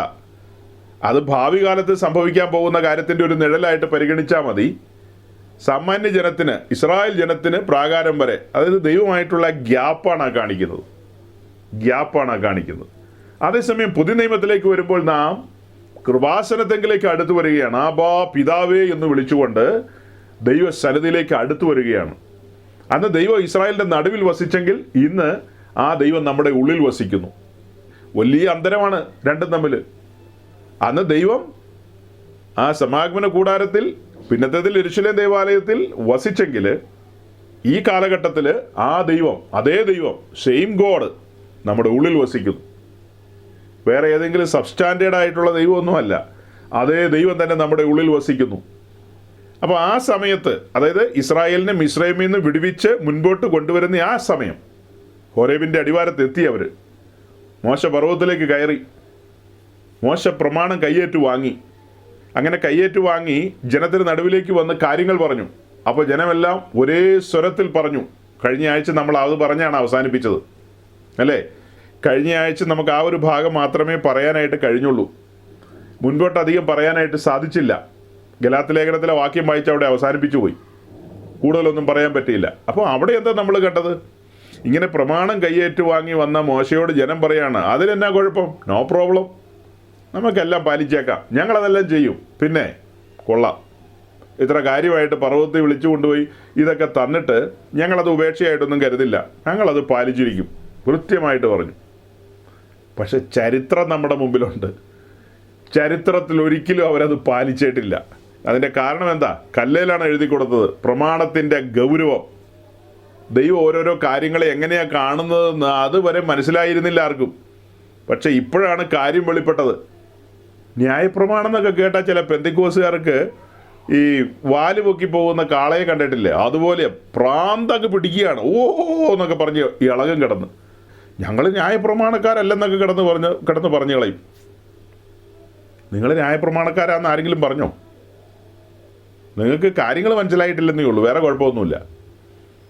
അപ്പം നമ്മളിതൊരു പഠനത്തിനല്ലേ ഇതൊക്കെ എടുക്കുന്നത്. നമ്മൾ അടുത്തു നിന്ന് കാണുകയാണ്. പ്രമാണം കയ്യേറ്റു വാങ്ങിയ ഇസ്രായേൽ ജനം പറയാണ് ഞങ്ങളത് പാലിക്കൂന്ന്. ചരിത്രത്തിൽ അത് പാലിക്കാൻ അവർക്ക് കഴിഞ്ഞിട്ടില്ല. കാരണം എന്താ? അത്ര കടുകട്ടിയാണ്, ഗൗരവമാണ്, ഗംഭീരമാണ്. തുടർന്ന് നമ്മൾ മുൻപോട്ട് പറഞ്ഞു വരുമ്പോൾ ആ ന്യായപ്രമാണം പാലിക്കാനായിട്ട് ക്രിസ്തു ഭൂമിയിലേക്ക് വന്ന കാര്യത്തെക്കുറിച്ച് ഇനി പറയാൻ പോകുന്നത്. അപ്പോൾ അവർക്ക് പ്രമാണം ലഭിച്ചെങ്കിലും പാലിക്കാൻ കഴിഞ്ഞില്ലെന്നുള്ളത് പറഞ്ഞല്ലോ, വിശദീകരണമൊക്കെ പിന്നാലെ. അപ്പോൾ എന്തിനിത് കൊടുത്തു എന്നുള്ളതിൻ്റെ ഉത്തരവൊക്കെ കഴിഞ്ഞ ആഴ്ച ഞാൻ പറഞ്ഞു. 5-6 പോയിന്റ്സ് നിങ്ങൾക്ക് പറഞ്ഞു തന്നായിരുന്നു. അത് കുറിച്ചെടുക്കണമെന്ന് പറഞ്ഞു. ആരൊക്കെ കുറിച്ചെടുത്തോ എന്തോ. ചിലരൊക്കെ കുറിക്കുമായിരിക്കും, നിശ്ചയമായും കുറിക്കും. എല്ലാവരും ഒന്നും കുറിക്കില്ലെന്ന് എനിക്കറിയാം. പിന്നെ എല്ലാവരും ഒക്കെ കുറിച്ച് കഴിഞ്ഞാൽ മോശമല്ലേ? അങ്ങനെയൊക്കെ കുറിക്കുന്നത് ശരിയല്ലല്ലോ. പിന്നീട് എപ്പോഴെങ്കിലുമൊക്കെ ചോദിക്കുകയാണെങ്കിൽ അന്നേരം തലയിൽ തപ്പും. അല്ല അപ്പോൾ ഇതൊക്കെ അറിയണോ, ഇതൊക്കെ പറയണോ, സ്വർഗത്തിൽ പോകാൻ എന്നൊക്കെ വേണേൽ ചോദിച്ചു കളയും തിരിച്ച്. ഉയ്യോ, അങ്ങനെയൊക്കെ ചോദ്യമൊക്കെ വരും. സ്വർഗത്തിൽ പോകാൻ ഇങ്ങനെയൊക്കെ അറിയണോ? ഈ സമാഗമന കൂടാരവും യെരൂശലേം ദേവാലയവും പിന്നെ എന്നതാ ന്യായപ്രമാണം, ഇങ്ങനെയുള്ള കാര്യമൊക്കെ അറിഞ്ഞിട്ട് വേണോ സ്വർഗത്തിൽ പോകാൻ? ശമരിയക്കാരിയോട് ഇതൊന്നും കർത്താവ് പറഞ്ഞില്ലല്ലോ. കർത്താവ് പറഞ്ഞത് സത്യ നമസ്കാരികൾ ഇങ്ങനെ ആരാധിക്കും, അത് കഴിഞ്ഞ് നേരെ സ്വർഗത്തിൽ പോകും, അങ്ങനെയല്ലേ പറഞ്ഞുള്ളൂ. അത്രയും പോരേന്നാണ് ചോദിക്കുന്നത്. അത്രയും മതിയായിരുന്നു, നാളെ രാവിലെ തിരിച്ച് പോവുമായിരുന്നെങ്കിൽ. പക്ഷെ ഇവിടെ ജീവിച്ചിരിക്കുന്നതുകൊണ്ടാണ് കൂടുതൽ കാര്യങ്ങൾ അറിയേണ്ടത്, അല്ലേ? നമ്മളിവിടെ ജീവിച്ചിരിക്കുന്നു, നമ്മെ തിരിച്ചു വിളിച്ചിട്ടില്ല എന്ന കാരണത്താൽ ഒത്തിരി കാര്യങ്ങൾ അറിയേണ്ടതുണ്ട്. ന്യായപ്രമാണം എന്തിനു കൊടുത്തു? നമ്മൾ ഈ കാര്യങ്ങളെ അടുത്ത് നിന്ന് കണ്ടപ്പോൾ മനസ്സിലായി, ഇത് വിഷയം ഗംഭീരമാണ്. ദൈവത്തിൻ്റെ നേച്ചറാണ് അതിലൂടെ വെളിപ്പെടുന്നത്. പാപത്തോട് എങ്ങനെയാണ് ദൈവം ഇടപെടുന്നത്, അതിൻ്റെ ഗൗരവം, ദൈവത്തിൻ്റെ നീതി, ദൈവം ആരെന്ന്, തൻ്റെ വിശുദ്ധിയുടെ പാരമ്യം, അങ്ങനെ അനവധിയായ കാര്യങ്ങളാണ്. ന്യായവിധി എങ്ങനെയാണ് വെളിപ്പെടാൻ പോകുന്നത്, ന്യായവിധിയുടെ കാഠിന്യം. ന്യായപ്രമാണം കൊടുത്തതിൽ നിന്ന് മനസ്സിലായി ന്യായവിധിയുടെ കാഠിന്യം. പാപത്തോടുള്ള ബന്ധത്തിൽ ദൈവത്തിൻ്റെ റിയാക്ഷൻ, എങ്ങനെ റിയാക്ട് ചെയ്യും എന്നുള്ളത് ഗത്സമനയിലാണ് നമ്മൾ കണ്ടത്. അവിടെ എങ്ങനെയാണ് കണ്ടത്? അവിടെ പ്രിയപുത്രൻ പിതാവിൻ്റെ സന്നിധിയിൽ പ്രാർത്ഥനയോടെ കടന്നു ചെല്ലുമ്പോൾ കഴിയുമെങ്കിൽ ഈ പാനപാത്രം നീക്കാമോ എന്നുള്ള ആ ഒരു ചോദ്യം, അത് തൻ്റെ മനുഷ്യത്വത്തിലാണ് ചോദിക്കുന്നത്. ക്രിസ്തു ആ ചോദ്യം ചോദിക്കുമ്പോൾ തൻ്റെ മനുഷ്യത്വത്തിലാണ് അത് ചോദിക്കുന്നത്. മനുഷ്യവർഗത്തിൻ്റെ പ്രതിനിധിയായിട്ടാണ് താൻ ഗതസമനയിൽ മുട്ടുകുത്തുന്നത്, മാനവവർഗത്തിൻ്റെ പ്രതിനിധിയായിട്ട്. ചോദ്യത്തോട് പിതാവ് എങ്ങനെയാണ് റിയാക്ട് ചെയ്തത്? മറുപടി കൊടുത്തില്ല. സാധാരണ നമ്മൾ അതിന് പറയാറുള്ള വാക്ക് എങ്ങനെയാണ്? പിതാവ് മുഖം മറച്ച് കളഞ്ഞു എന്നാണ്. അതായത് ചില സങ്കീർത്തനങ്ങളൊക്കെ വായിക്കുമ്പോൾ നമുക്ക് കിട്ടുന്ന ഒരു രൂപരേഖ വെച്ചിട്ടാണ് അങ്ങനെ പറയുന്നത്. അങ്ങനെ ഡയറക്റ്റ് വാക്യം ഉണ്ടായിട്ടല്ല, അത് വെച്ചിട്ട് നമുക്ക് ആ കാര്യം ഒരു ബോധ്യം വരും. പിതാവ് മുഖം മറച്ച് കളഞ്ഞു, മറുപടിയില്ല, ഉത്തരം കൊടുത്തില്ല. എബ്രായ ലേഖനം 5-ാം അധ്യായത്തിലെ ആ വാക്യം, യേശുക്രിസ്തു ഉറച്ച നിലവിളിയോടും കണ്ണുനീരോടും കൂടെ അപേക്ഷയും അഭയാചനയും കഴിച്ചപ്പോൾ ഉത്തരം ലഭിച്ചു നമ്മൾ വായിക്കുന്നില്ലേ? അത് ഇവിടുത്തെ കാര്യമല്ല, അത് വേറെ കാര്യമാണെന്നും പറഞ്ഞിട്ടുണ്ട്. അതൊക്കെ അന്വേഷിച്ച് തേടി പിടിക്കേണ്ടത് ഓരോ രക്ഷിക്കപ്പെട്ടവരുടെ ഉത്തരവാദിത്വമാണ്. രക്ഷിക്കപ്പെടാത്തവരെ സംബന്ധിച്ചതൊന്നും അന്വേഷിക്കേണ്ട ആവശ്യമില്ല. രക്ഷിക്കപ്പെട്ടവൻ നിശ്ചയമായും അന്വേഷിക്കണോ അത്?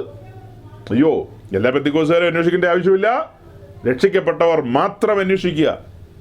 യേശുക്രിസ്തു എപ്പോഴാണ് ഉറച്ച നിലവിളിയോടും കണ്ണുനീരോടുകൂടെ അപേക്ഷയും അഭയാചനയും കഴിച്ചത് എന്നുള്ളത് അവർ അന്വേഷിക്കണ്ടേ? അത് ആർക്ക് വേണ്ടിയാണ്, എന്തിനു വേണ്ടിയാണ്, എപ്പോഴാണ്, എങ്ങനെയാണ്? എൻ്റെ ദൈവമേ, അത് ഇച്ചിരി കടന്ന കാര്യങ്ങളാണല്ലോ. അത് അവർക്ക് മാത്രം തോന്നുന്ന കാര്യങ്ങളാണ്. അവരന്വേഷിച്ചു പോകും. അല്ലാത്ത മടിയന്മാരെ സംബന്ധിച്ച് അവരൊന്നും അന്വേഷിക്കില്ല. ഇനി രക്ഷിക്കപ്പെട്ടെന്ന് പറഞ്ഞാലും ജഡത്തിൽ അങ്ങ് മുങ്ങിപ്പോയ ഒത്തിരി പേരുണ്ട്. അവരും അന്വേഷിക്കുമെന്ന് വെച്ചാൽ അവരും അന്വേഷിക്കാനുള്ള സാധ്യത വിരളമാണ്. അവരൊന്നും അന്വേഷിക്കാൻ സാധ്യത കുറവാണ്. അപ്പോൾ എന്താ നമ്മൾ പറഞ്ഞു വന്നത്? അങ്ങനെ ഗതസമനയിൽ പാപത്തോടുള്ള ബന്ധത്തിൽ പിതാവായ ദൈവം എങ്ങനെ റിയാക്ട് ചെയ്തു എന്നുള്ളതാണ് കണ്ടത്. ന്യായപ്രമാണം കൊടുക്കുക വഴി പാപത്തോടുള്ള ബന്ധത്തിൽ എങ്ങനെയാണ് റിയാക്ട് ചെയ്യുന്നതെന്നുള്ളത് അതിൻ്റെ ആഴം മനസ്സിലായത് ഗതസമനയിലാണെന്നാണ് പറഞ്ഞു വന്നത്. ഒരലിവും അവിടെ കാണിച്ചില്ല, ഒരലിവും. മുഖം മറച്ചു കളഞ്ഞു. അതുപോലെ തന്നെ ഏദൻ തോട്ടത്തിലേക്ക് നമ്മളൊന്ന് വന്നാൽ, പാപം ചെയ്ത് നഗ്നരായി നിൽക്കുന്ന, തേജസ് നഷ്ടപ്പെടുത്തി നിൽക്കുന്ന ആദമിനെയും ഔവയെയും അവിടെ കാണുകയല്ലേ നമ്മൾ? അവിടെയും ദൈവം എന്താ ചെയ്തത്? അവിടെ ദൈവം അവർക്ക് വേണ്ടി പ്രവർത്തിച്ചു. അതിനെക്കുറിച്ച് നമ്മുടെ മുന്നോട്ട് പറഞ്ഞു വരുമ്പോൾ പറയാനുണ്ട്. അതിനെക്കുറിച്ച് ദൈവം മുൻകൈ എടുത്ത കാര്യങ്ങളും അങ്ങനെ ഒത്തിരി കാര്യങ്ങൾ അവിടെ പറയാനുണ്ട്. എന്നാൽ ഈ ഗതസമന പോലെ തന്നെ സമാനമായ ഒരു പിക്ചർ അവിടെയുണ്ട് നമ്മുടെ മുമ്പിൽ. ഗതസമന പോലെ. ഗതസമനയിൽ പറഞ്ഞ എന്താ? ഗതസമനയിലെ ചോദ്യം എന്താ? പാനപാത്രം നീക്കാമോ എന്ന. പാപത്തോടുള്ള ബന്ധത്തിലാണെന്ന് ഓർക്കണം. അതും പാപത്തോടുള്ള ബന്ധത്തിൽ അതിൻ്റെ ശിക്ഷയാണ് താൻ ഏക്കാൻ പോകുന്നത്. അപ്പം മുഖം അവിടെ മറച്ചു. അതുപോലെ തന്നെ ഇവിടെ ഇതാ പാപം ചെയ്ത് ഒരു പരുവത്തിലായിട്ട് നിൽക്കുകയാണ് ആദം. ലംഘനത്തിലകപ്പെട്ടു, ട്രസ്പാസ് സംഭവിച്ചു കഴിഞ്ഞു. അവിടെ എന്തെങ്കിലും ഇളവ് കിട്ടുമോ? സാധാരണ നമ്മൾ ചോദിക്കുമല്ലോ, ഒറ്റ വീഴ്ച വീണിട്ട് തെറ്റിപ്പോയി പിതാവേ എന്നൊക്കെ പറഞ്ഞു കഴിഞ്ഞാൽ കണ്ണടയ്ക്കുമായിരുന്നു എന്നൊക്കെ ചോദിക്കുമ്പോൾ എല്ലാവരും പറയുന്നത് എന്താ? കണ്ണടയ്ക്കുമെന്നാണ് പറയുന്നത്. അതാണ് ഈ ദൈവത്തെക്കുറിച്ചൊന്നും അറിയില്ലെന്ന് പറയുന്നത്. ആ ദൈവത്തിൻ്റെ നീതി അവൻ ആരെന്ന് മനസ്സിലാക്കുമ്പോഴല്ലേ ഒരു കാരണവശാലും ആകാശം മാറിയാലും ഭൂമി മാറിയാലും തൻ്റെ വചനത്തിന് മാറ്റമില്ലാത്ത ദൈവം, അനന്യനായ ദൈവം. പറഞ്ഞാൽ പറഞ്ഞതാണ്, ഉവെന്ന് പറഞ്ഞാൽ ഉവ്. തിന്നാൽ ശിക്ഷയുണ്ട്. എന്താണ് ശിക്ഷ? മരണം. അവിടെ പ്രത്യേകിച്ച് എക്സ്ക്യൂസ് ഒന്നും ലഭിക്കില്ല. ഈ തവണ പോട്ടെ, അടുത്ത തവണ പോട്ടെ, അങ്ങനത്തെ കാര്യങ്ങളൊന്നും നടക്കില്ല. ദൈവം വെച്ച വ്യവസ്ഥയെ അവർ മറികടന്നു. അതിൻ്റെ ഭവിഷ്യത്ത് എന്താണ്? ദൈവകോപം അവരുടെ മേൽ വന്നു എന്നുള്ളത് മാത്രമല്ല, അവരുടെ ജീവിതത്തിലേക്ക് പാപം പ്രവേശിച്ചു. മറ്റൊരു ഫോഴ്സ് പാപം അവരുടെ ഉള്ളിലേക്ക് പ്രവേശിച്ചു. ഇതൊക്കെ പറഞ്ഞുകൊണ്ടിരിക്കുമ്പോൾ ഞാനിങ്ങനെ ചിന്തിക്കുക കേട്ടോ, പുതുതായിട്ടൊക്കെ ആരെങ്കിലും വന്ന് ഇതൊക്കെ കേൾക്കുകയാണെങ്കിൽ എന്നൊക്കെ കിറുക്കവന്മാരും പറയുന്നത് മനുഷ്യനും മനസ്സിലാകാതെ തലയ്ക്ക് ഏതാണ്ട് വലിയ ചൂട് പിടിക്കുമെന്നൊക്കെയാണ് പറയുന്നത്. ഒരാൾ എന്നോടൊരിക്കൽ പറഞ്ഞ ഇങ്ങനെയുള്ള ഈ കാര്യങ്ങളൊക്കെ കേട്ടപ്പോൾ എനിക്ക് ചൂട് പിടിക്കുന്ന പോലെ തോന്നി. അയ്യോ, പിന്നെ ഞാനങ്ങ് പെട്ടെന്ന് നിർത്തിയത്. തല പൊട്ടിത്തെറിച്ച് പോകാതെയാ, തല പൊട്ടിത്തെറിച്ച് പോകുന്നു ഇത് കേട്ട് കഴിഞ്ഞാൽ. ഇതൊക്കെ കേട്ട് കഴിഞ്ഞാലേ തല പൊട്ടിത്തെറിച്ച് പോകുന്നു. പൊട്ടിത്തെറിച്ച് പോകുന്ന കാര്യമാണ് പറയുന്നത്. ഇത് നമ്മളറിയേണ്ട കാര്യങ്ങളല്ലേ, നമ്മളറിയേണ്ട കാര്യങ്ങളാണ്. ഗെത്സമന തോട്ടത്തിൽ സംഭവിച്ചതും ഏദൻ തോട്ടത്തിൽ സംഭവിച്ചതുമായ കാര്യം അവിടെ ഈ എക്സ്ക്യൂസ് കൊടുത്തില്ല. ഗെറ്റ് ഔട്ട്സ്, പുറത്തേക്ക് പോക്കോ. അപ്പം നമ്മുടെ ആൾക്കാർ എന്ത് ചെയ്യുമെന്നറിയാവോ? കൂട്ടിക്കുഴയ്ക്കും. ഇങ്ങനെ ഒരു കാര്യം പറഞ്ഞുകൊണ്ടിരിക്കുമ്പോൾ പെട്ടെന്ന് അവർ കൂട്ടിക്കുഴയ്ക്കും. എങ്ങനെ ഈ കൂട്ടിക്കുഴയ്ക്കുന്നതെന്നറിയാവോ? ഓ, അവിടെ ഒരു മൃഗത്തെ അറുത്ത് അതിൻ്റെ തോല് കൊണ്ട് ഉടുപ്പിച്ചില്ല എന്നൊക്കെ ചോദിച്ചു വരും. പ്രിയ സ്നേഹിത, അതൊക്കെ അടുത്ത സ്റ്റെപ്പാണ്. നീ അത് കൂട്ടിക്കുഴയ്ക്കല്ലേ. ഈ ആദ്യത്തെ സ്റ്റെപ്പിൽ എന്താ പറയുന്നത്? ഒരു എക്സ്ക്യൂസും കിട്ടിയില്ല അവിടെ, ഒരു എക്സ്ക്യൂസും കിട്ടിയില്ല. ആ ശരി, പോട്ടെ, അത്തിയിലേക്ക് പറിച്ചു കളഞ്ഞേരെ, പഴയ തേജസ് ഞാൻ പുനഃസ്ഥാപിച്ചിരിക്കുന്നു, തേജസ്സൊക്കെ വരട്ടെ, in the name of Jesus, touch. അങ്ങനെ ഒരു ടച്ചും കൊടുത്തില്ല. ടച്ച് കേട്ടിട്ടില്ലേ? ടച്ച് എന്നൊക്കെ പറയുന്നത് കേട്ടിട്ടില്ലേ? അങ്ങനെ ടച്ച് വാങ്ങിച്ചവരാരും ഇവിടെ ഇരിപ്പില്ലേ? ഉണ്ടല്ലോ, ഉണ്ട്. നമ്മുടെ ബോണിയൊക്കെ എന്തോരം ടച്ച് വാങ്ങിച്ചിട്ടുള്ളതെന്നറിയാമോ? നമ്മുടെ ബോണി, നമ്മുടെ Aby pastor, Shiju pastor, Saji pastor എല്ലാവരും ടച്ച് വാങ്ങിച്ചിട്ടുള്ളവരാ.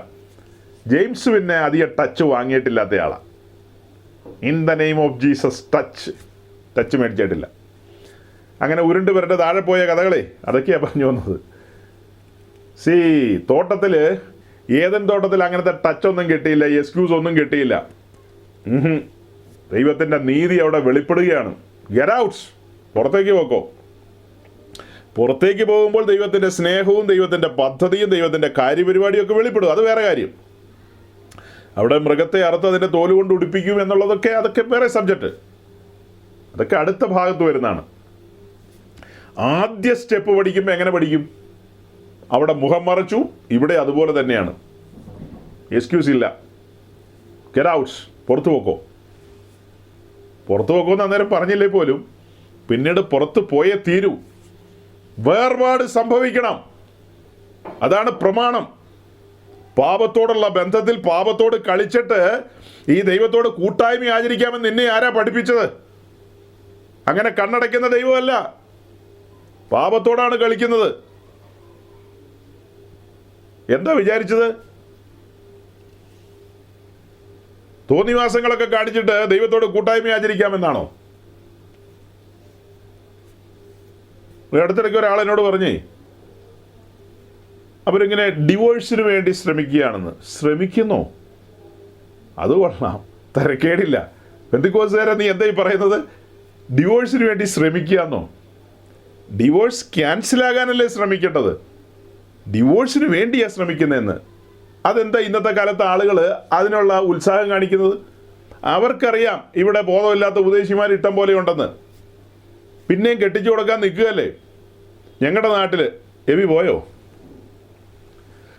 ഞങ്ങളുടെ നാട്ടിലൊരു ബിരുദൻ, 2 പിള്ളേരുള്ള അപ്പൻ. പുള്ളി അവരുടെ സംഘടനയിൽ ഈ യൗവനക്കാരുടെ ഇതുണ്ടല്ലോ, പല പേരുകളുണ്ടല്ലോ, PYPA, പിന്നെ എന്നാ CA, എന്നൊക്കെ പറയുന്ന അങ്ങനെയൊക്കെ ഉള്ള അതിലൊരു സാധനം. അതിൽ വലിയ തലപ്പത്തൊക്കെ അതിൻ്റെ ഉത്തരവാദിത്തത്തിലൊക്കെ ഉള്ള ആളാണ്. 2 പിള്ളേരുമുണ്ട്. ഭാര്യയും പിള്ളേരെയൊക്കെ നിഷ്കരണം പുള്ളി ഗെറ്റ് ഔട്ട് അടിച്ചു. ആദമിനെ തോട്ടത്തിൽ നിന്ന് പുറത്താക്കിയെന്ന് പറഞ്ഞ പോലെ പിള്ളേരെ പുറത്താക്കി. അപ്പോൾ ആ സമയത്ത് പ്രസിദ്ധനായ ഒരു ഉപദേശി, മൂവാറ്റുപുഴ 6-ന്റെ തീരത്ത് കൂടാരം അടിച്ച് നിൽക്കുന്ന ഉപദേശി പറഞ്ഞു, അതൊന്നും സാരമില്ല, നമുക്ക് അതിലും മേൽത്തരമായത് സംഘടിപ്പിക്കാമെന്ന്. പണ്ടൊക്കെ ദാദാനെ അഭിരാമിനെയും ഭൂമി വാവിളർന്ന് കൊണ്ടുപോയി എന്നാണ് കേൾക്കുന്നത്. കോരഹിൻ്റെയും കൂട്ടരുടെയും മേൽ ദൈവത്തിൻ്റെ കോപാഗ്നി വന്നെന്നൊക്കെയാണ്. പക്ഷെ ഇവരുടെ ഒന്നും കൂടാരത്തിൽ കോപാഗ്നി വരുന്നില്ല. വെച്ചേക്കുക. ദൈവം ആരെന്ന് ഇവരൊക്കെ ധരിച്ചിരിക്കുന്നത്? നമുക്ക് വേറെ നല്ലതെടുക്കാമെന്ന്. ഏത്? ചില സമയത്തൊക്കെ നമ്മൾ ഈ ആമസോണിൽ നിന്ന് ചില സാധനങ്ങളൊക്കെ മേടിച്ചിട്ട് ഒക്കാതെ വരുമ്പോൾ നമ്മൾ റിട്ടേൺ അടിക്കും. ഞാൻ ഈ അടുത്ത സമയത്ത് ബൈക്ക് മൂടാനായിട്ട് ഒരു കവർ മേടിച്ചു. 3 ആഴ്ച 4 ആഴ്ച ഞാൻ മൂടി. ആ സാധനം കൊള്ളത്തില്ല. എനിക്ക് തോന്നി റിട്ടേൺ അടിക്കാമെന്ന്. ചുമ്മാ ഒന്ന് ട്രൈ ചെയ്തു. ആമസോൺ പറഞ്ഞു അതിനെന്നാ കുഴപ്പം, നോ പ്രോബ്ലം, നമുക്ക് റിട്ടേൺ വിട്ടേക്കാമെന്ന് പറഞ്ഞു. പിന്നെ എനിക്കാണോ കുഴപ്പം? അത് റിട്ടേൺ വിട്ടു, പിന്നെ വേറെ മേടിച്ചു. അതുപോലെ ഒക്കുന്ന കാര്യമല്ല ഇത്. റിട്ടേൺ വിട്ടിട്ട് വേറെ മേടിക്കാൻ, റിട്ടേൺ വിട്ടിട്ട് വേറെ മേടിച്ചെന്ന്. ഇതുപോലെ റിട്ടേൺ വിട്ടിട്ട് വേറെ ആൾക്കാർ നോക്കി നിൽക്കുക. ന്യൂസിലാൻഡിലാണോ ഓസ്ട്രേലിയയിലാണോ എവിടെയൊക്കെയോ നിൽക്കുക, ചാടി പിടിക്കുകയാണ് കാന്തം പിടിക്കുന്ന പോലെ. എന്നിട്ട് ഭയങ്കര പ്രസംഗവും പ്രഭാഷണവുമായിട്ട് നടക്കുകയാണ്. നോക്കണം, ലംഘനത്തിലകപ്പെട്ടു ആദം. ലംഘനത്തിലകപ്പെട്ട ആദം പാപത്തോട് കളിക്കുക ചെയ്തത്. സാധാരണ നമ്മൾ പറയുമ്പോൾ എങ്ങനെ പറയും? മനുഷ്യൻ പാപം ചെയ്തെന്ന് പറയും. അതായത് പാമ്പ് അവരെ ഉപായത്തിൽ ചതിച്ചു, വഞ്ചിച്ചു എന്നൊക്കെ നമ്മൾ പറയും. അങ്ങനെ മാത്രമല്ല പഠിക്കേണ്ടത്. പിന്നെ എങ്ങനെയാണ് പഠിക്കേണ്ടത്? അതായത് അവർ ലംഘനത്തിലകപ്പെട്ടു എന്നുള്ള കാര്യം പഠിക്കണം. ലംഘനത്തിലകപ്പെടുക എന്ന് പറഞ്ഞാൽ അറിഞ്ഞുകൊണ്ട് തന്നെയാണ്, അറിയാതെയൊന്നുമല്ല. പാപം അവരുടെ ഉള്ളിൽ വന്നു. പാപം അവരുടെ ജീവിതത്തിൻ്റെ നിയന്ത്രണം ഏറ്റെടുത്തു. പാപം അവരെ നിയന്ത്രിച്ചു തുടങ്ങി. അവരുടെ ഉള്ളിൽ വന്ന മോഹം ഗർഭം ധരിച്ച് പാപത്തെ പ്രസവിക്കുകയാണ്. പാപം വന്നു കഴിഞ്ഞപ്പോൾ പിന്നീട് നിയന്ത്രണം ഏറ്റെടുക്കുകയാണ്. പിന്നെ അവരുടെ ഫ്രീ വില്ലുണ്ടെന്നൊക്കെ നമ്മൾ പറയും. പിന്നെ ഫ്രീ വില്ലല്ല വർക്ക് ചെയ്തത്. പാപം നിയന്ത്രിക്കാൻ ആരംഭിച്ചു, കൺട്രോൾ ഏറ്റെടുത്തു. കൺട്രോൾ സ്റ്റേഷനിൽ ആരാ ഇപ്പോൾ കുത്തിയിരിക്കുന്നത്? പാപം നിയന്ത്രണം ഏറ്റെടുത്തു. അവിടെ ഉള്ളിലെ ആ മോഹം അതിൻ്റെ പാരമ്യത്തിൽ വന്നു, പറിച്ച് തിന്നേ തീരൂ. അവർ ട്രസ്പാസിലകപ്പെട്ടു.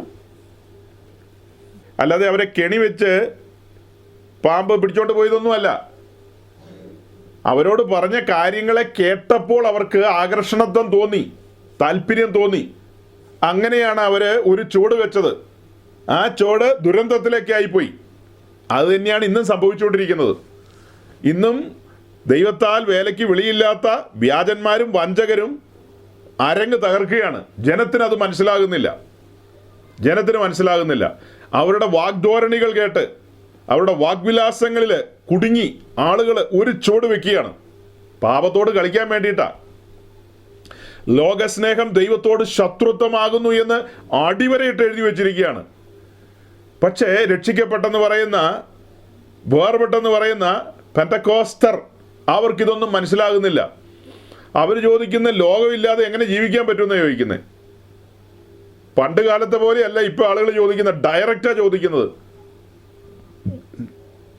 പണ്ട് കാലത്തെ പോലെയല്ല ഇപ്പോൾ വിശ്വാസികളെന്ന് പറയുന്നവർ ഡയറക്റ്റാണ് ചോദ്യം ചോദിക്കുന്നത്. ലോകം വേണ്ടേ നമുക്കെന്ന്. പണ്ട് പാട്ടുപാടി പിതാക്കന്മാർ, ലോകം വേണ്ട, എനിക്കൊന്നും വേണ്ട, എൻ്റെ നാഥൻ്റെ സന്നിധവും ചേർന്നാൽ മതി എന്നൊക്കെ. അവരുടെയൊക്കെ കൊച്ചുമക്കളെ ഇന്ന് പറയുന്നത് ലോകം വേണ്ടേ, ലോകമില്ലാതെ പിന്നെ എങ്ങനെയാണ് ജീവിക്കുന്നതെന്നൊക്കെ ചോദിക്കുന്നത്. പാപം എന്ന വിഷയത്തിൽ ജനം ഒരു ലാഘവത്വത്തിലേക്ക് വന്നു. അതാണ് ഞാൻ അല്പം മുമ്പ് പറഞ്ഞത്. ഞങ്ങളുടെ നാട്ടിൽ എബിയെ അന്വേഷിക്കുകയായിരുന്നു. എബിയൊക്കെ അന്വേഷിച്ചുകൊണ്ടിരിക്കുകയായിരുന്നു. എബിയുടെയൊക്കെ പഴയ കൂട്ടുകാരനാ. ചുമ്മാ പുള്ളിക്കാരൻ ആമസോണിൽ റിട്ടേൺ അടിക്കുന്ന പോലെ റിട്ടേൺ അടിച്ച് കളഞ്ഞു. നമുക്ക് വേറെ എടുക്കാമെന്ന് നിന്നെയൊക്കെ കാത്തിരിക്കുന്നുണ്ടല്ലോ. ഭയാനകമായ ന്യായവിധിയായിരിക്കും. അപ്പോൾ ദൈവം സ്നേഹവാനല്ലേ? ദൈവം സ്നേഹവാനായിരുന്നു തോട്ടത്തിൽ. എവിടെയാ? ഗെത്സമനയിലും ദൈവ സ്നേഹവാനാ, ഏദൻ തോട്ടത്തിലും ദൈവ സ്നേഹവാനാ. ഗെത്സമനയിലും മുഖം മറച്ചു, ഇവിടെയും മുഖം മറച്ചു. ഏദൻ തോട്ടത്തിലുവേ ആദമേ നീ എവിടെയെന്നൊക്കെ ചോദിച്ചു വന്നില്ലേ എന്ന് നിങ്ങൾ ചിന്തിക്കരുത്. അതൊക്കെ ഓക്കെ. പക്ഷെ അതിൻ്റെ ഗൗരവം നിങ്ങളുടെ മുമ്പിൽ ഞാൻ അവതരിപ്പിക്കുക. അതിന് വാക്കുകളില്ല പറയാനായിട്ട്, വാക്കുകളില്ല. ഇന്നലെ വരെ ഒരു കൂട്ടായ്മ ആചരിച്ചിരുന്നതാണ് അല്ലേ? ഇന്നലെ വരെ സൃഷ്ടാവായ ദൈവവുമായിട്ട് മനുഷ്യൻ കൂട്ടായ്മ ആചരിച്ചിരുന്നതാണ്. ആ സ്നേഹബന്ധത്തിൽ, അഗാഢ ബന്ധത്തിലായിരുന്നു. ബന്ധം മുറിഞ്ഞു, കൂട്ടായ്മ മുറിഞ്ഞു. ഇപ്പോൾ ഇനി കമ്മ്യൂണിയൻ ഇല്ല. അവർ പുറത്തേക്ക് പോകാൻ പോവുകയാണ്. നിമിഷങ്ങൾ മാത്രം ഗെറ്റ് ഔട്ട് അടിക്കാൻ പോവുകയാണ്. നിമിഷങ്ങൾ മാത്രം അവർ പുറത്തേക്ക് പോകാൻ പോകുന്നു. അവരെ ഗെറ്റ് ഔട്ട് അടിക്കുകയാണ്. അപ്പോൾ ദൈവത്തിൻ്റെ കരുതലൊക്കെ അതിൻ്റെ പുറകെ വരും. അത് വേറെ വിഷയം. പറഞ്ഞല്ലോ നമ്മൾ. പാപത്തോടുള്ള ബന്ധത്തിൽ അവർക്ക് സൂക്ഷ്മതയുണ്ടായില്ല. ഈ സന്ദേശം നമുക്ക് തരുന്ന ആഹ്വാനം എന്താണ്? നാം സൂക്ഷ്മതയുള്ളവരായിരിക്കണം. ദൈവത്തിന് പ്രസാദകരമല്ലാത്ത കാര്യങ്ങളിൽ ഇടപെടരുത്. ദൈവത്തിന് പ്രസാദകരമല്ലാത്ത കാര്യങ്ങളിൽ തലയിടരുത്. ദൈവത്തിൻ്റെ വചനം, ദൈവത്തിൻ്റെ പ്രമാണം അത് ലംഘിക്കാൻ പാടില്ല. നമ്മുടെ മുമ്പിൽ ഉദാഹരണങ്ങളാണ് വന്നത്. തോട്ടത്തിൽ ആദം, പിന്നത്തേതിൽ ഇസ്രായേൽ. ഇതെല്ലാം നമ്മൾ പഠിക്കുമ്പോൾ എന്താ മനസ്സിലാക്കുന്നത്? പ്രമാണ ലംഘനത്തിൽ അവരകപ്പെട്ടു. അന്ന് പാപത്തോട് കളിച്ച് പാപത്തിന് അടിമപ്പെട്ടു ആദം. അതുകൊണ്ടാണ് പുറത്തു പോകേണ്ടി വന്നത്. ഇന്ന് നമ്മുടെ ഓരോരുത്തരുടെയും കാര്യം പഠിച്ചു കഴിഞ്ഞാലോ, നാമും തോട്ടത്തിലാണ്. ഏത് തോട്ടത്തിലാ? സഭയാം തോട്ടത്തിൽ. വീണ്ടെടുക്കപ്പെട്ട് സഭയാം തോട്ടത്തിൽ വന്നവരാണ്. നമ്മുടെ ഉള്ളിൽ പാപമില്ല. പാപ സ്വഭാവം നമ്മിലുണ്ട്, പക്ഷെ പാപം നമ്മുടെ ഉള്ളിലില്ല. ജഡം നിമിത്തം പാപ സ്വഭാവമുണ്ട്. പാപം പുറത്തുപോയി, വാതിൽക്കൽ കിടക്കുകയാണ്. സൂക്ഷിച്ചില്ലെങ്കിൽ അതിൻ്റെ പ്രിയം നമ്മോടാണ്. നമ്മോട് അടുക്കാൻ, അല്ലെ നമ്മെ വശീകരിക്കാൻ, നമ്മെ വലിച്ചിടാൻ അവൻ ശ്രമിക്കും. വീണ്ടും പഴയതുപോലെ അടിച്ചു വാരി ഇട്ടിരിക്കുകയല്ലേ. വീണ്ടും പഴയതുപോലെ ഒരു നിയന്ത്രണം ഏറ്റെടുക്കാനായിട്ട് വീണ്ടും കടന്നു വരും. അങ്ങനെ കടന്നു വന്നു കഴിഞ്ഞാൽ പിന്നെയാണ് ഈ രണ്ടുരു ചത്തു എന്നുള്ള വാക്ക് വരുന്നത്. രണ്ടുരു ചത്തു എന്നുള്ളത്. പണ്ട് നമ്മൾ പാപസംബന്ധമായി മരിച്ചു കിടന്ന മനുഷ്യരാണ്. അന്ന് ഏദൻ തോട്ടത്തിൽ നമ്മൾ വീണുപോയി. അന്ന് ആദമിൽ നമ്മൾ ഉണ്ടായിരുന്നു കേട്ടോ. അത് നമ്മൾ വീണുപോയി. പിന്നത്തേതിൽ നമ്മുടെ വീണ്ടെടുപ്പിനോടുള്ള ബന്ധത്തിൽ ദൈവം ഒരുക്കിയ കാര്യപരിപാടികൾ, അതൊക്കെയാണ് ഇത്ര നേരം പറഞ്ഞത്. ദൈവത്തിന് നമ്മോടുള്ള സ്നേഹനിമിത്തം, കരുതൽ നിമിത്തം തൻ്റെ പുത്രനെ ഭൂമിയിലേക്ക് അയച്ച് നമ്മെ വീണ്ടെടുത്തു. ഏദൻ തോട്ടത്തിലെ ആദമിൻ്റെ അവസ്ഥയിൽ നിന്ന് കുറച്ചുകൂടെ വ്യത്യസ്തമായ ഒരു അവസ്ഥയുണ്ട് കേട്ടോ നമുക്ക്. നിങ്ങളൊന്ന് ചേർത്ത് വെച്ച് പഠിക്കണം, ഒന്ന് ധ്യാനിക്കണം. ഒരു സെക്കൻഡ് ശ്രദ്ധിക്കണേ. ഏദൻ തോട്ടത്തിൽ ആദമിനോടുള്ള ബന്ധത്തിൽ ആദമിൻ്റെ മുമ്പിൽ ഒരു ബൈബിളൊന്നും കയ്യിലില്ല. ഒരു ആദമിൻ്റെ ഹിസ്റ്ററിയും തൻ്റെ മുമ്പിലില്ല. വീഴ്ചയുടെ ആഘാതത്തെക്കുറിച്ചൊന്നും ആദമിന് അറിയില്ല. അവർക്കിതൊന്നും അറിയില്ല. അവർ നിഷ്പാപ യുഗത്തിലാണല്ലോ അന്നേരം. കാപട്യങ്ങളൊന്നുമില്ലാത്ത മനുഷ്യർ. അതേസമയം നമ്മുടെ കാര്യത്തിലൊരു വ്യത്യസ്തതയുണ്ട്. നമ്മൾ പാപത്തിൽ ജീവിച്ചവരാണ്. അതിൻ്റെ കാഠിന്യം നമുക്കറിയാം, അതിൻ്റെ ഗൗരവം നമുക്കറിയാം. ന്യായവിധിയുടെ വാള് നമ്മുടെ തലയ്ക്ക് മീതെ തൂങ്ങിക്കിടന്ന കാര്യങ്ങൾ നമുക്കറിയാം.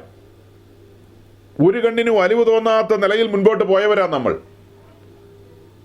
അങ്ങനെയൊക്കെ ആണോന്ന് ചില സമയത്ത് ആളുകൾ ചോദിക്കാറുണ്ട്. ഉയ്യോ, ഇങ്ങനെയൊക്കെ ആയിരുന്നു എന്ന്. കാരണം അവർ വന്ന പെന്തിക്കോസിൽ അങ്ങനെയല്ലായിരുന്നു. അവർ വന്ന പെന്തിക്കോസിൽ യാക്കോബായ ഓർത്തഡോക്സിലെ കുഞ്ഞുങ്ങളെ വെള്ളം തളിച്ച് അകത്തേക്ക് കയറ്റുന്ന പോലെ ഇവർ വന്ന പെന്തിക്കോസിൽ മൊത്തത്തിൽ വെള്ളത്തിൽ മുക്കി പിടിക്കും. കോഴീനെ മുക്കുന്ന പോലെ മുക്കി പിടിച്ചിട്ട് പൊക്കി വിടും. പിന്നെ റെക്കോർഡ് ചെയ്ത് വെച്ചിരിക്കുന്ന ഒരു റെക്കോർഡിങ് ഓൺ ചെയ്യും. മരണപര്യന്തം വിശ്വസ്തനായിരിക്കുക എന്നുള്ളത്. അത്ര തന്നെ.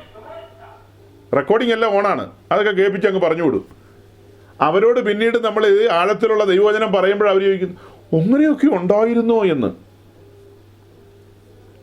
അത്ര ഗൗരവമാണ്. സുവിശേഷം പ്രസംഗിക്കപ്പെട്ടിട്ടുണ്ടെങ്കിൽ, ആ സുവിശേഷം കാതുകളിൽ വന്ന് അലച്ചിട്ടുണ്ടെങ്കിൽ, അത്ര ഭയാനകമായ ന്യായവിധിയാണ് അവിടെ സംഭവിച്ചത്. അത് സുവിശേഷ കേൾവിയിലാണ് നമുക്ക് തിരിച്ചറിയാൻ കഴിയുന്നത്. അല്ലാതെ ചുമ്മാ ഇരിക്കുമ്പോൾ അതൊന്നും മനസ്സിലാകണമെന്നില്ല. വചനം വെളിപ്പെട്ട് വരണം. വെളിപ്പെട്ട് വരുമ്പോഴാണ് ദൈവത്തിൻ്റെ നേച്ചർ വെളിപ്പെടുന്നത്.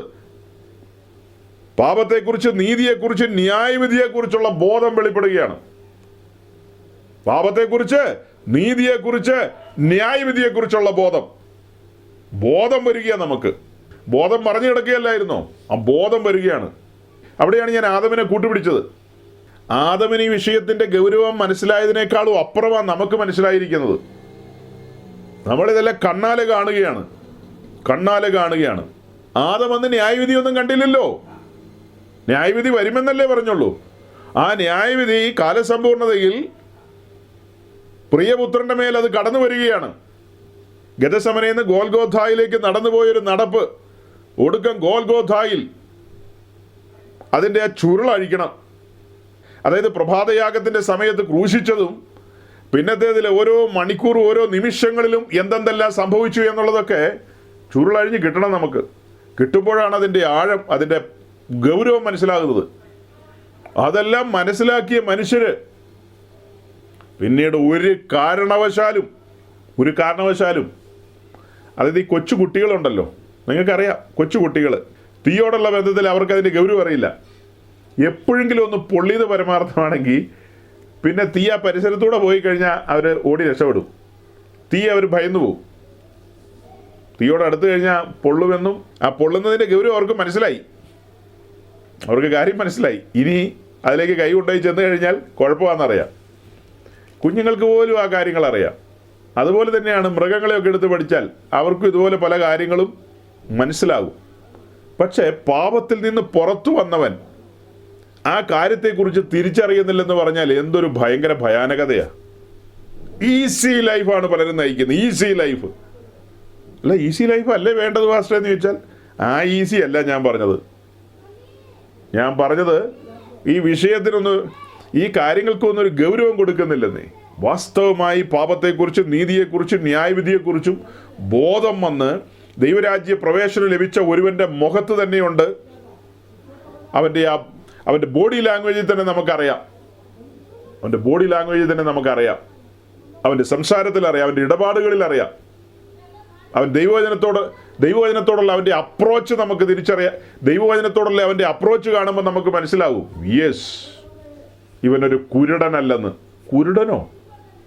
2 പത്രോസ് 1-ാം അധ്യായം തുറന്നേ, 2 Peter chapter 1.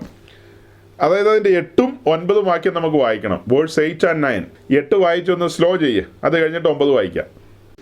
ഇവ നിങ്ങൾക്കുണ്ടായി വർദ്ധിക്കുന്നുവെങ്കിൽ നിങ്ങൾ നമ്മുടെ കർത്താവായ യേശുക്രിസ്തുവിന്റെ പരിജ്ഞാനം സംബന്ധിച്ച് ഉത്സാഹമില്ലാത്തവരും നിഷ്ഫലന്മാരും ആയിരിക്കുകയില്ല.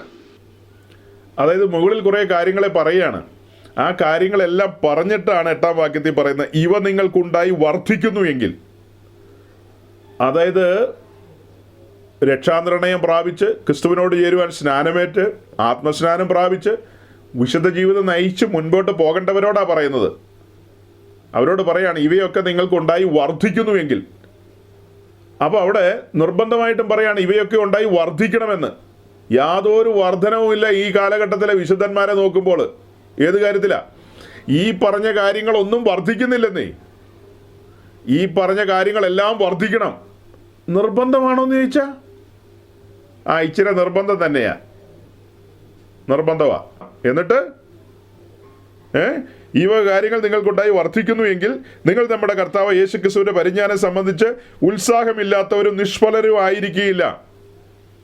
അങ്ങനെയാണെങ്കിൽ ഇന്ന് നമ്മൾ കാണുന്ന ഈ കോൺഗ്രിഗേഷനുകളിലെല്ലാം നിഷ്ഫലന്മാരും ഉത്സാഹമില്ലാത്തവരും അല്ലേ ഏറ്റവും അധികം ഉള്ളത്. ഈ വക വിഷയത്തിൽ എത്ര പേര് ഊന്നൽ കൊടുക്കുന്നു? ഊന്നൽ കൊടുക്കുന്ന കാര്യം എന്താ?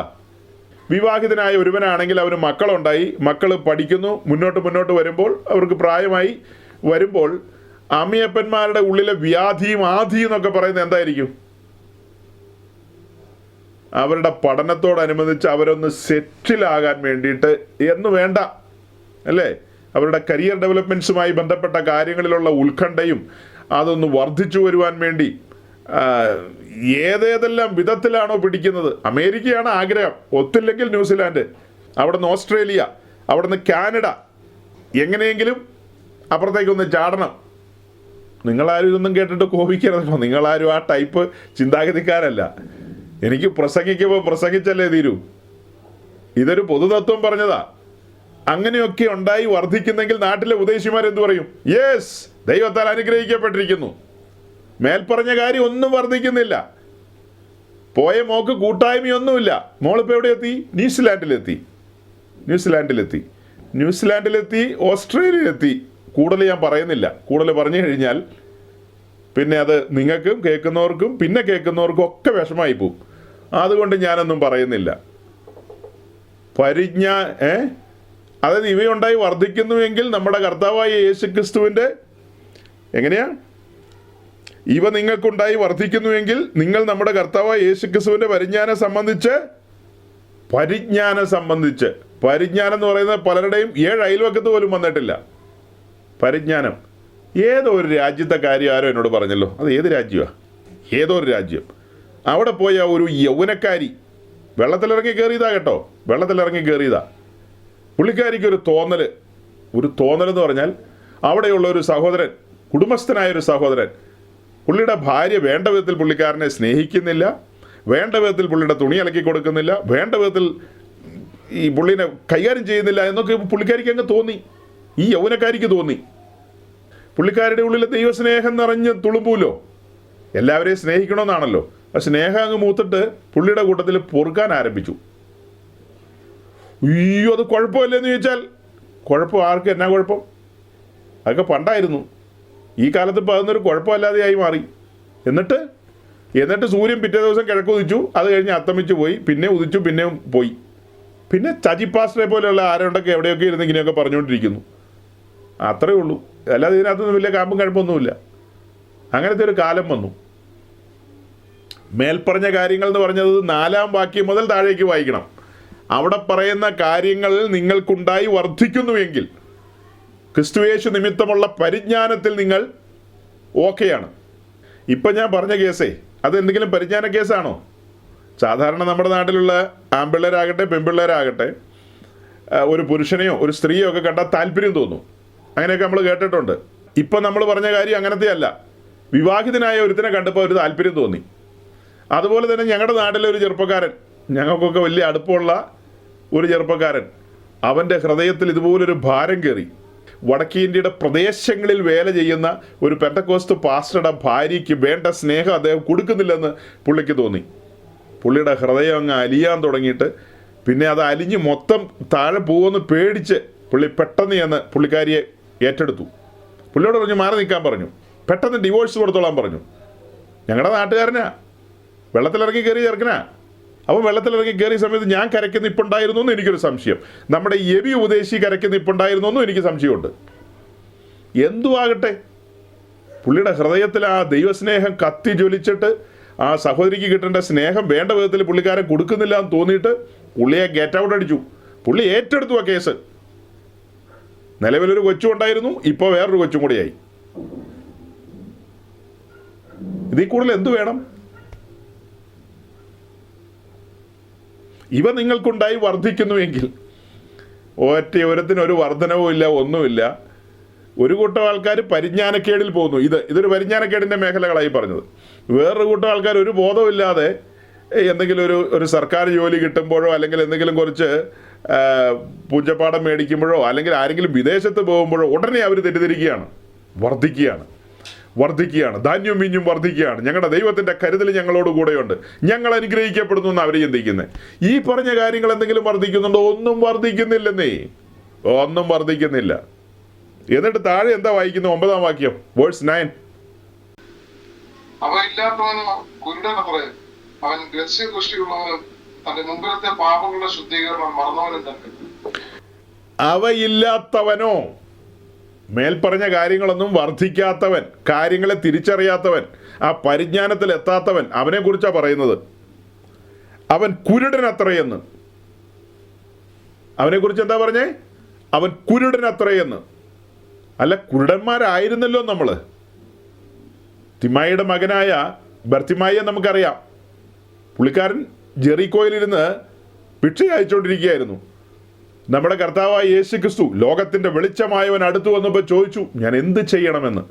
മറുപടി കിട്ടി, എനിക്ക് കാഴ്ച ലഭിക്കണമെന്ന് പറഞ്ഞു. അവന് കാഴ്ച ലഭിച്ചതിന് ശേഷമുള്ള അവൻ്റെ പിന്നീടുള്ള ഓരോ നിമിഷങ്ങൾ നമ്മൾ വായിക്കുന്നുണ്ട് പുസ്തകത്തിൽ. അവൻ്റെ സന്തോഷം, അവൻ ചാടിത്തുള്ളി പോയ കാര്യങ്ങൾ. അതുപോലെ കുരുടന്മാരായി ജെറിക്കോ എന്ന് പറയുന്നത് ലോകത്തിൻ്റെ നിഴല. അവിടെ ഭിക്ഷാന്തേകികളെ പോലെ അലഞ്ഞു തിരിഞ്ഞ് നടന്ന മനുഷ്യരാണ് നമ്മൾ. ലോകത്തിൻ്റെ വെളിച്ചമായ ക്രിസ്തു നമ്മിലേക്ക് വന്നപ്പോൾ നമ്മുടെ കണ്ണ് തുറന്നു. അങ്ങനെ ആത്മീയമായി കുരുടന്മാരായിരുന്ന നമ്മൾ കണ്ണ് തുറക്കപ്പെട്ടവരായി വെളിച്ചത്തിൻ്റെ രാജ്യത്തിലേക്ക് പ്രവേശിച്ച് സ്തുതി സ്തോത്ര യാഗങ്ങൾ അർപ്പിക്കുവാൻ. വാതുറന്ന് ദൈവത്തെ ഒന്ന് സ്തുതിക്കണമെങ്കിൽ ചിലരെയൊക്കെ ഉന്തിത്തള്ളി മരം കയറ്റണം. വാതുറന്ന് ദൈവത്തെ ഒന്ന് സ്തുതിക്കണമെങ്കിൽ ഉന്തിത്തള്ളി മരം കയറ്റണമെന്ന്. ഉന്തിത്തള്ളി മരം കയറ്റണം. അത് എന്തിനാ ഉന്തിത്തള്ളി മരം കയറ്റുന്നത്? കുരുടനായതുകൊണ്ടാണ്. അവന് കണ്ണൊന്നും തുറന്നിട്ടില്ല വേണ്ട വിധത്തിൽ. ചിലർ ചുമ്മാ പറഞ്ഞു, ഞങ്ങൾ അങ്ങനെയൊന്നും സ്റ്റാൻഡേർഡ് വിട്ടിട്ടൊന്നും പറഞ്ഞു കളയില്ലെന്ന്. ഈ സാക് പുന്നൻ, അതുപോലെ കുറേ പുന്നന്മാരുണ്ട്. ഈ പുന്നന്മാരുടെ ഒക്കെ കൂട്ടായ്മകളിൽ അബദ്ധത്തിലെങ്ങാനും ഒരു തവണ ഒന്ന് പോയാൽ മതി, ഉടനെ കുറേ ഫിലോസഫി തലയിൽ കയറും. പിന്നെ വാ തുറന്ന് വർത്തമാനം പറയില്ല. ദൈവമേ നീ പരിശുദ്ധനാകുന്നു എന്ന് പണ്ട് യാക്കോബേ നിന്ന് പറഞ്ഞതാ. ഒരു മടിയും കൂടാതെ നിന്ന് പറഞ്ഞതാ. ഒരു തവണയല്ല 3 തവണ പറഞ്ഞതാ, ദൈവമേ നീ പരിശുദ്ധനാകുന്നു. ഒരു നാണം തോന്നിയില്ല അന്ന്. എങ്ങനെയാ? ദൈവമേ നീ പരിശുദ്ധനാകുന്നു. പിന്നെയും പറഞ്ഞു, മരണമില്ലാത്തവനേ നിനക്ക് സ്തുതി എന്ന്. ഞങ്ങൾക്ക് വേണ്ടി ക്രൂശിക്കപ്പെട്ട മശിഹാ തമ്പുരാനേ. അല്ല, അത് ചുമ്മാ എഴുതി വെച്ചതല്ലേ? മിണ്ടരുത്. അവർ എഴുതി വെച്ചതെങ്കിലും പറയുന്നുണ്ട്. നീ വാ പോലും തുറക്കുന്നില്ല, അന്നേരമാണ് എഴുതി വെച്ചല്ലേ എന്ന്. ഇടാവേ, അവൻ എഴുതി വെച്ചതെങ്കിലും പറയുന്നുണ്ടല്ലോ. ബോധമില്ലാതെയാണല്ലോ അവൻ പറയുന്നുണ്ടല്ലോ. നീയോ മൗനവ്രതത്തിലാണല്ലോ. നീ ചില പുള്ളികളുടെയൊക്കെ ഉപദേശവും ആശയമൊക്കെ കേട്ടിട്ട് അത്ര ഒച്ചത്തിൽ പറഞ്ഞാലാണോ ദൈവം കേൾക്കുകയുള്ളൂ? ദൈവത്തിന് ചെവി കേൾക്കില്ലേ? പണ്ട് ഇങ്ങനത്തെ ഫിലോസഫി ഒന്നും കയ്യിലില്ലായിരുന്നു. ഇപ്പോൾ ഇങ്ങനത്തെ ഈ വലിയ ബുദ്ധിരാക്ഷസന്മാരുടെ ഇടയിലൂടെയൊക്കെ ചുറ്റി സഞ്ചരിച്ച് കഴിഞ്ഞപ്പോഴാണ് അത്ര ഒച്ചത്തി വേണോ, ഇത്ര ഒച്ചത്തി വേണോ എന്നൊക്കെ ചോദിക്കാൻ തുടങ്ങിയത്. അതായത് ബോധമില്ലാതെ ചുമ്മാ ഒച്ച വയ്ക്കുന്ന കാര്യമല്ല ഞാനീ പറയുന്നത്. കണ്ണു തുറന്നവൻ്റെ ഉള്ളിൽ നിന്ന് വരുന്ന സ്തുതിസ്തോത്ര യാഗങ്ങൾ പെരുവെള്ളത്തിൻ്റെ ഇരച്ചിൽ പോലെയായിരിക്കും അവൻ സ്തുതിക്കുന്നത്. കാരണം അവൻ്റെ ജീവിതത്തിൽ സംഭവിച്ച വിടുതൽ ഓർക്കുമ്പോൾ, ആ വിടുതൽ, കുരുട്ട് കണ്ണനായിരുന്നു, ഒന്നും കാണാൻ കഴിയാതെ യെരിഹോവിൻ്റെ തെരുവിൽ അലഞ്ഞു തിരിഞ്ഞ് നടന്ന ഭിക്ഷാന്തേകിയായിരുന്നു. ഇന്ന് കൃപയാൽ മഹാരാജാവിൻ്റെ മേശയെങ്കിൽ നിന്ന് പന്തി ഭോജനത്തിന് ക്ഷണം ലഭിച്ചിരിക്കുകയാണ്. മഹാരാജാവിൻ്റെ മേശയെങ്കിൽ നിന്ന് പന്തി ഭോജനത്തിന്. ഇന്ന് ഒരു ഭിക്ഷക്കാരനെ പോലെ അലഞ്ഞു നടക്കുകയല്ല, കണ്ണ് തുറക്കപ്പെട്ടു. ന്യായപ്രമാണത്തിലെ അത്ഭുതങ്ങളെ കാണേണ്ടതിന് കണ്ണ് തുറന്നു തന്നു. അത്ഭുതങ്ങളെ കണ്ടുകൊണ്ടിരിക്കുക. അത്ഭുതങ്ങളെ കണ്ടുകൊണ്ടിരിക്കുക. നമ്മൾ ഉദ്ദേശിച്ച സബ്ജക്റ്റിലേക്ക് എത്തിയില്ല.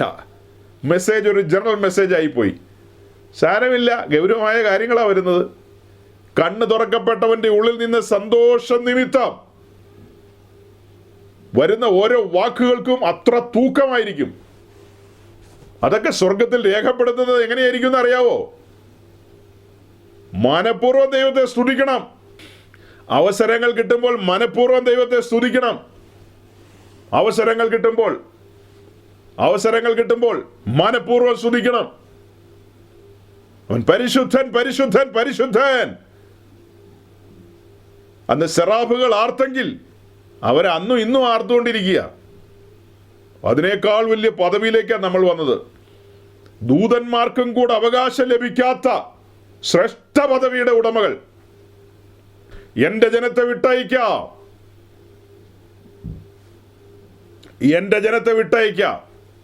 ആ സ്വരം നിമിത്തം ചങ്ങലകൾ അഴിഞ്ഞ് പുറത്തേക്ക് വന്നവരാ നാം. ബന്ധനങ്ങൾ അഴിഞ്ഞവരാണ്.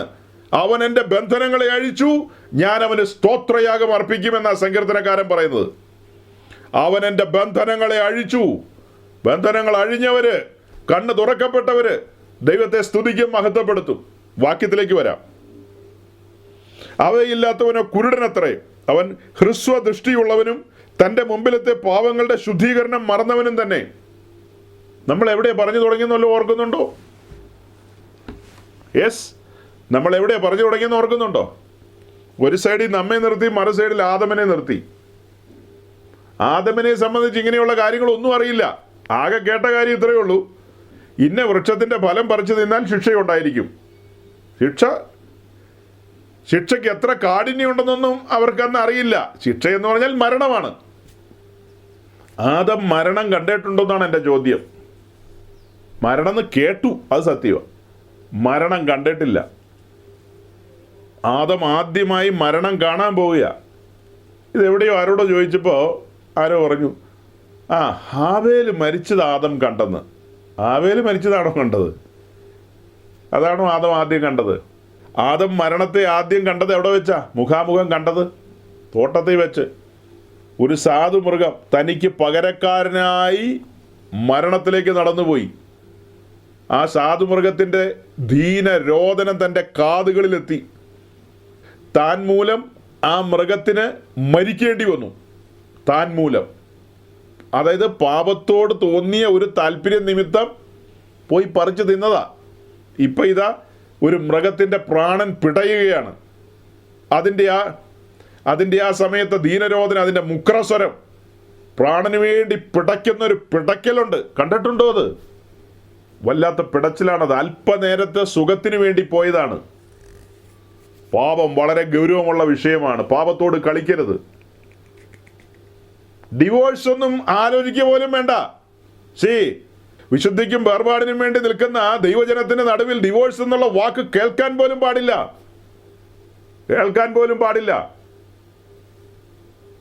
പിന്നെ നമുക്ക് വേറെ ഒരെണ്ണം കൈകാര്യം ചെയ്യാമെന്ന്. ഏത് വേറെ? ആരുടെ വേറെ? എന്ത് വേറെ? ഇത് ന്യായപ്രമാണ കാലമല്ല, ഇത് മനസാക്ഷി യുഗമല്ല, ഇത് സഭായുഗമാണ്. ആ സഭായുഗത്തിൽ ദൈവസഭയുടെ പണിയുടെ ഭാഗമായി തെരഞ്ഞെടുക്കപ്പെട്ട ഒരുവൻ എത്ര വിശുദ്ധ ജീവനം നയിക്കണം, എത്ര വിശുദ്ധ ജീവനം നയിക്കണം. തൊട്ട് താഴെയുള്ള വാക്യത്തിലേക്ക് നോക്കിയേ, 10-ാം വാക്യത്തിലേക്ക്. ഇങ്ങനെ ചെയ്താൽ നിങ്ങൾ ഒരു നാളും ഇടറിപ്പോകാതെ നമ്മുടെ കർത്താവും രക്ഷിതാവുമായ യേശു ക്രിസ്തുവിന്റെ നിത്യരാജ്യത്തിലേക്കുള്ള പ്രവേശനം ധാരാളമായി പ്രാപിക്കും. ഇങ്ങനെ ചെയ്താൽ, അതായത് മുകളിൽ പറയുന്ന രീതിയിലുള്ള വർധനവുകളിലേക്ക് വരണം, തിരിച്ചറിവിലേക്ക് വരണം. കുരുട്ട് കണ്ണന്മാരായിരുന്നാൽ ഈ കാര്യങ്ങളൊന്നും നടക്കില്ല. ക്രിസ്തുവിന്റെ പരിജ്ഞാന നിമിത്തം ആ നിലയിലേക്ക് വന്നവർ പാപത്തോടുള്ള ബന്ധത്തിൽ അവരുടെ നിലപാടുകൾ, ഗെത്സമനയിൽ എന്താ നമ്മൾ കണ്ടത്? ഏദൻ തോട്ടത്തിൽ എന്താ നമ്മൾ കണ്ടത്? പാപം ചെയ്തിട്ട് നിൽക്കുന്ന ആദമിനോടുള്ള ബന്ധത്തിൽ ഒരു എക്സ്ക്യൂസും കിട്ടിയില്ല, പുറത്തേക്ക് പോകേണ്ടി വന്നു. ഗെത്സമനയോടുള്ള ബന്ധത്തിൽ പുത്രൻ ചോദിക്കുകയാണ്, പാനപാത്രം നീക്കാമോ എന്ന്. മുഖം മറച്ച് കളയുകയാണ് ചെയ്തത്. ഇതിലൂടെയെല്ലാം നമ്മൾ പഠിക്കുന്നത് എന്താ? നമ്മുടെ ദൈവത്തിൻ്റെ നേച്ചർ. പാപത്തോടൊരു കോംപ്രമൈസും ഇല്ല. പാപത്തെ വെറുക്കുന്ന ദൈവം. പാപിയെ സ്നേഹിക്കുന്നുണ്ട്, അത് വേറെ കാര്യം, അത് വേറെ സബ്ജക്റ്റ്.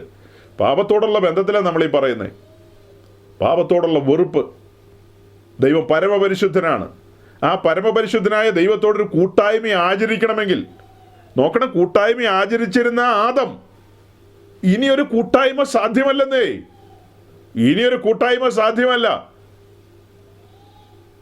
സാധ്യമല്ല. മുന്നമേ പറഞ്ഞിട്ടുണ്ട്, പറിച്ച് തിന്നാൽ മരണം ഉറപ്പാണെന്ന്. മരണം എന്നാൽ വേർപാട്, കൂട്ടായ്മയിൽ നിന്ന് വേർപെട്ടു പോവുകയാണ്. അതുപോലെ തന്നെയാണ് ഡിവോഴ്സ് കച്ചേരിയൊക്കെ. എന്നിട്ട് വേറെ പോയി മേടിക്കാമെന്നും കൈകാര്യം ചെയ്യാമെന്നൊക്കെ പറയുന്നത് വല്ല ബോധമുണ്ടോ? ബോധമുള്ള ഉപദേശിമാരുടെ കൂട്ടത്തിലല്ല നടക്കുന്നത്. അതുകൊണ്ടാണ് കുഴപ്പം. ഇതെല്ലാം ലാഘവത്തോടെ കാണുന്ന ഉപദേശിമാരാണ് ഏറിയ പങ്കും, മെജോറിറ്റിയും. എനിക്കിപ്പോൾ ഒരു ഉപദേശിയും പുകഴ്ത്തേണ്ട ആവശ്യമൊന്നുമില്ല. ഈ വക കാര്യത്തോടൊക്കെയുള്ള ബന്ധത്തിൽ പല ഉപദേശിമാരും കണ്ണടച്ച് കളയുന്നവരാണ്. പല പ്രമുഖരുടെ കാര്യം എനിക്കറിയാം, കണ്ണടച്ച കഥകളും എനിക്കറിയാം. അതായത് ട്രിവാൻഡ്രം സൈഡിൽ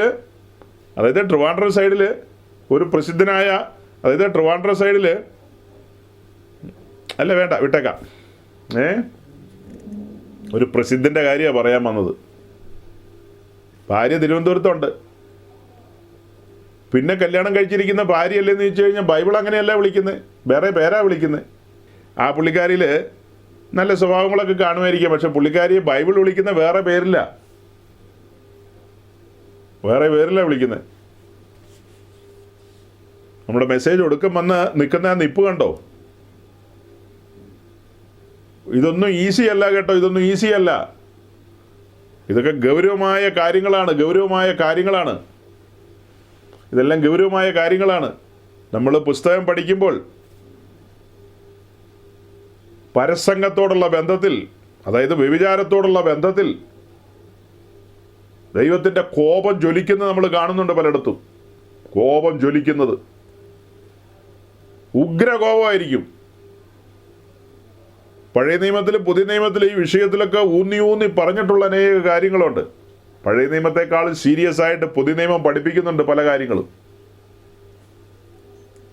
അത്ര ഗൗരവമാണ്. നിങ്ങൾ കല്യാണം മറ്റു കാര്യങ്ങളിലേക്കൊക്കെ ഇടപെടുമ്പോൾ അതുപോലെ പ്രാർത്ഥനയോടും കാത്തിരിപ്പോടും കൂടി വേണം, ദൈവഭയത്തോടും കൂടി വേണം എല്ലാ കാര്യങ്ങളും. അത് അങ്ങനെ തന്നെയാണെങ്കിൽ ദൈവത്തിൻ്റെ കരുതൽ നിങ്ങളോട് കൂടെ ഉണ്ടാവും. നിശ്ചയമായും ദൈവത്തിൻ്റെ കരുതൽ നിങ്ങളോട് കൂടെ ഉണ്ടാവും. ഇടിപിടിന്ന് എവിടെയെങ്കിലും കാണുന്ന ഒരുത്തിൻ്റെ കൂട്ടത്തിലും മക്കളെ പറഞ്ഞു വിടുകയോ അല്ലെങ്കിൽ ഇങ്ങോട്ട് കെട്ടിക്കൊണ്ടുവരാനൊന്നും ശ്രമിക്കരുന്നേ. അതായത് പെൺകുട്ടി പ്രമാണത്തിൽ നിൽക്കുന്നവളാണോ, അതായത് ഈ ചെറുക്കൻ പ്രമാണത്തിൽ നിൽക്കുന്നവനാണോ? അല്ല, അങ്ങനെയുള്ളവരെ കിട്ടാനില്ല. എന്നാൽ പിന്നെ കെട്ടാതിരിക്കുക, അത്ര തന്നെ.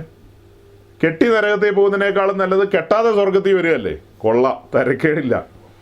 കെട്ടി നരകത്തിൽ പോകുന്നതിനേക്കാളും നല്ലത് കെട്ടാതെ സ്വർഗത്തിൽ വരിക.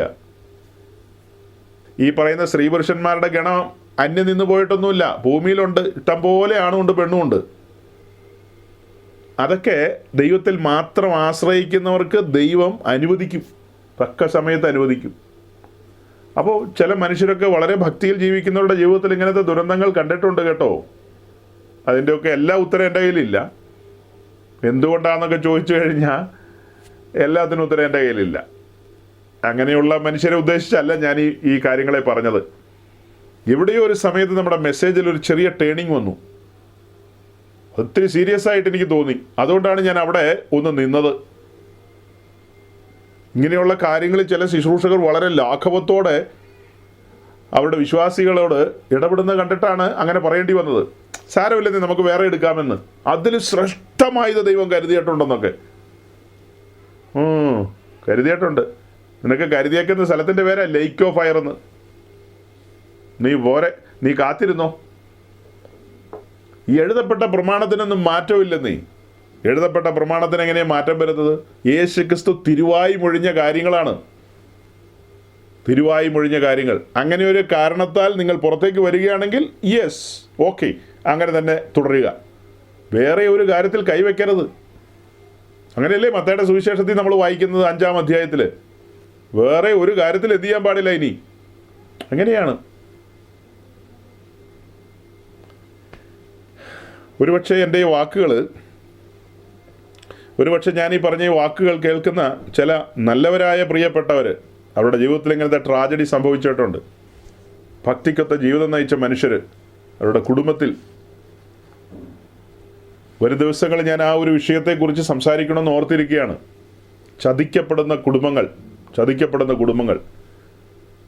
അതായത് ചില വിവാഹാലോചനകളുമായി ബന്ധപ്പെട്ട് സംഭവിച്ച ട്രാജഡികൾ. ഞാനുമായിട്ട് വളരെ അടുപ്പമുള്ള ചില കുടുംബങ്ങളുടെ കാര്യമായി പറയുന്നത്.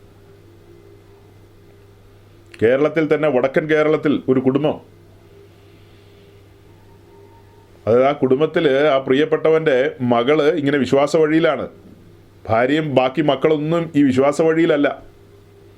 ആ പെൺകുട്ടിയുടെ ജീവിതത്തിൽ സംഭവിച്ച ട്രാജഡി കേട്ടാൽ നിങ്ങളൊക്കെ നടുങ്ങിപ്പോവും. യൗവന പ്രായത്തിൽ ചതിക്കപ്പെടുകയായിരുന്നു. ഭക്തിക്കൊത്ത ജീവിതം നയിച്ച് മുൻപോട്ട് പോയ ഒരു പെൺകുട്ടി. അതായത് ഒരു സെൻട്രൽ പാസ്റ്ററാണ് അവരെ ചതിച്ചത്. വ്യാജത്തിൽ കൊണ്ടുപോയി തലവെക്കേണ്ടി വന്നു. ആ പറയുന്ന കാലഘട്ടത്തിൽ അവർ വിശ്വാസ വഴിയിൽ അത്ര സീനിയോറിറ്റി ഒന്നും ഉള്ളവരല്ല. അവരെല്ലാം നിഷ്കളങ്കമായി കണ്ടു. പെന്തക്കോസ്തല്ലേ, എല്ലാം മാലാഖമാരല്ലേ എന്നുള്ള രീതിയിൽ ചിന്തിച്ചു. ചതിക്കപ്പെട്ടു സഹോദരങ്ങളെ. അത് ഓർക്കുമ്പോൾ ഉണ്ടല്ലോ പെരുവരലേന്ന് ഇങ്ങനെ ഇരച്ചു കയറി വരിക. അത്ര വലിയ വഞ്ചനയായിരുന്നു അത്. ഏതോ ചില വെള്ളി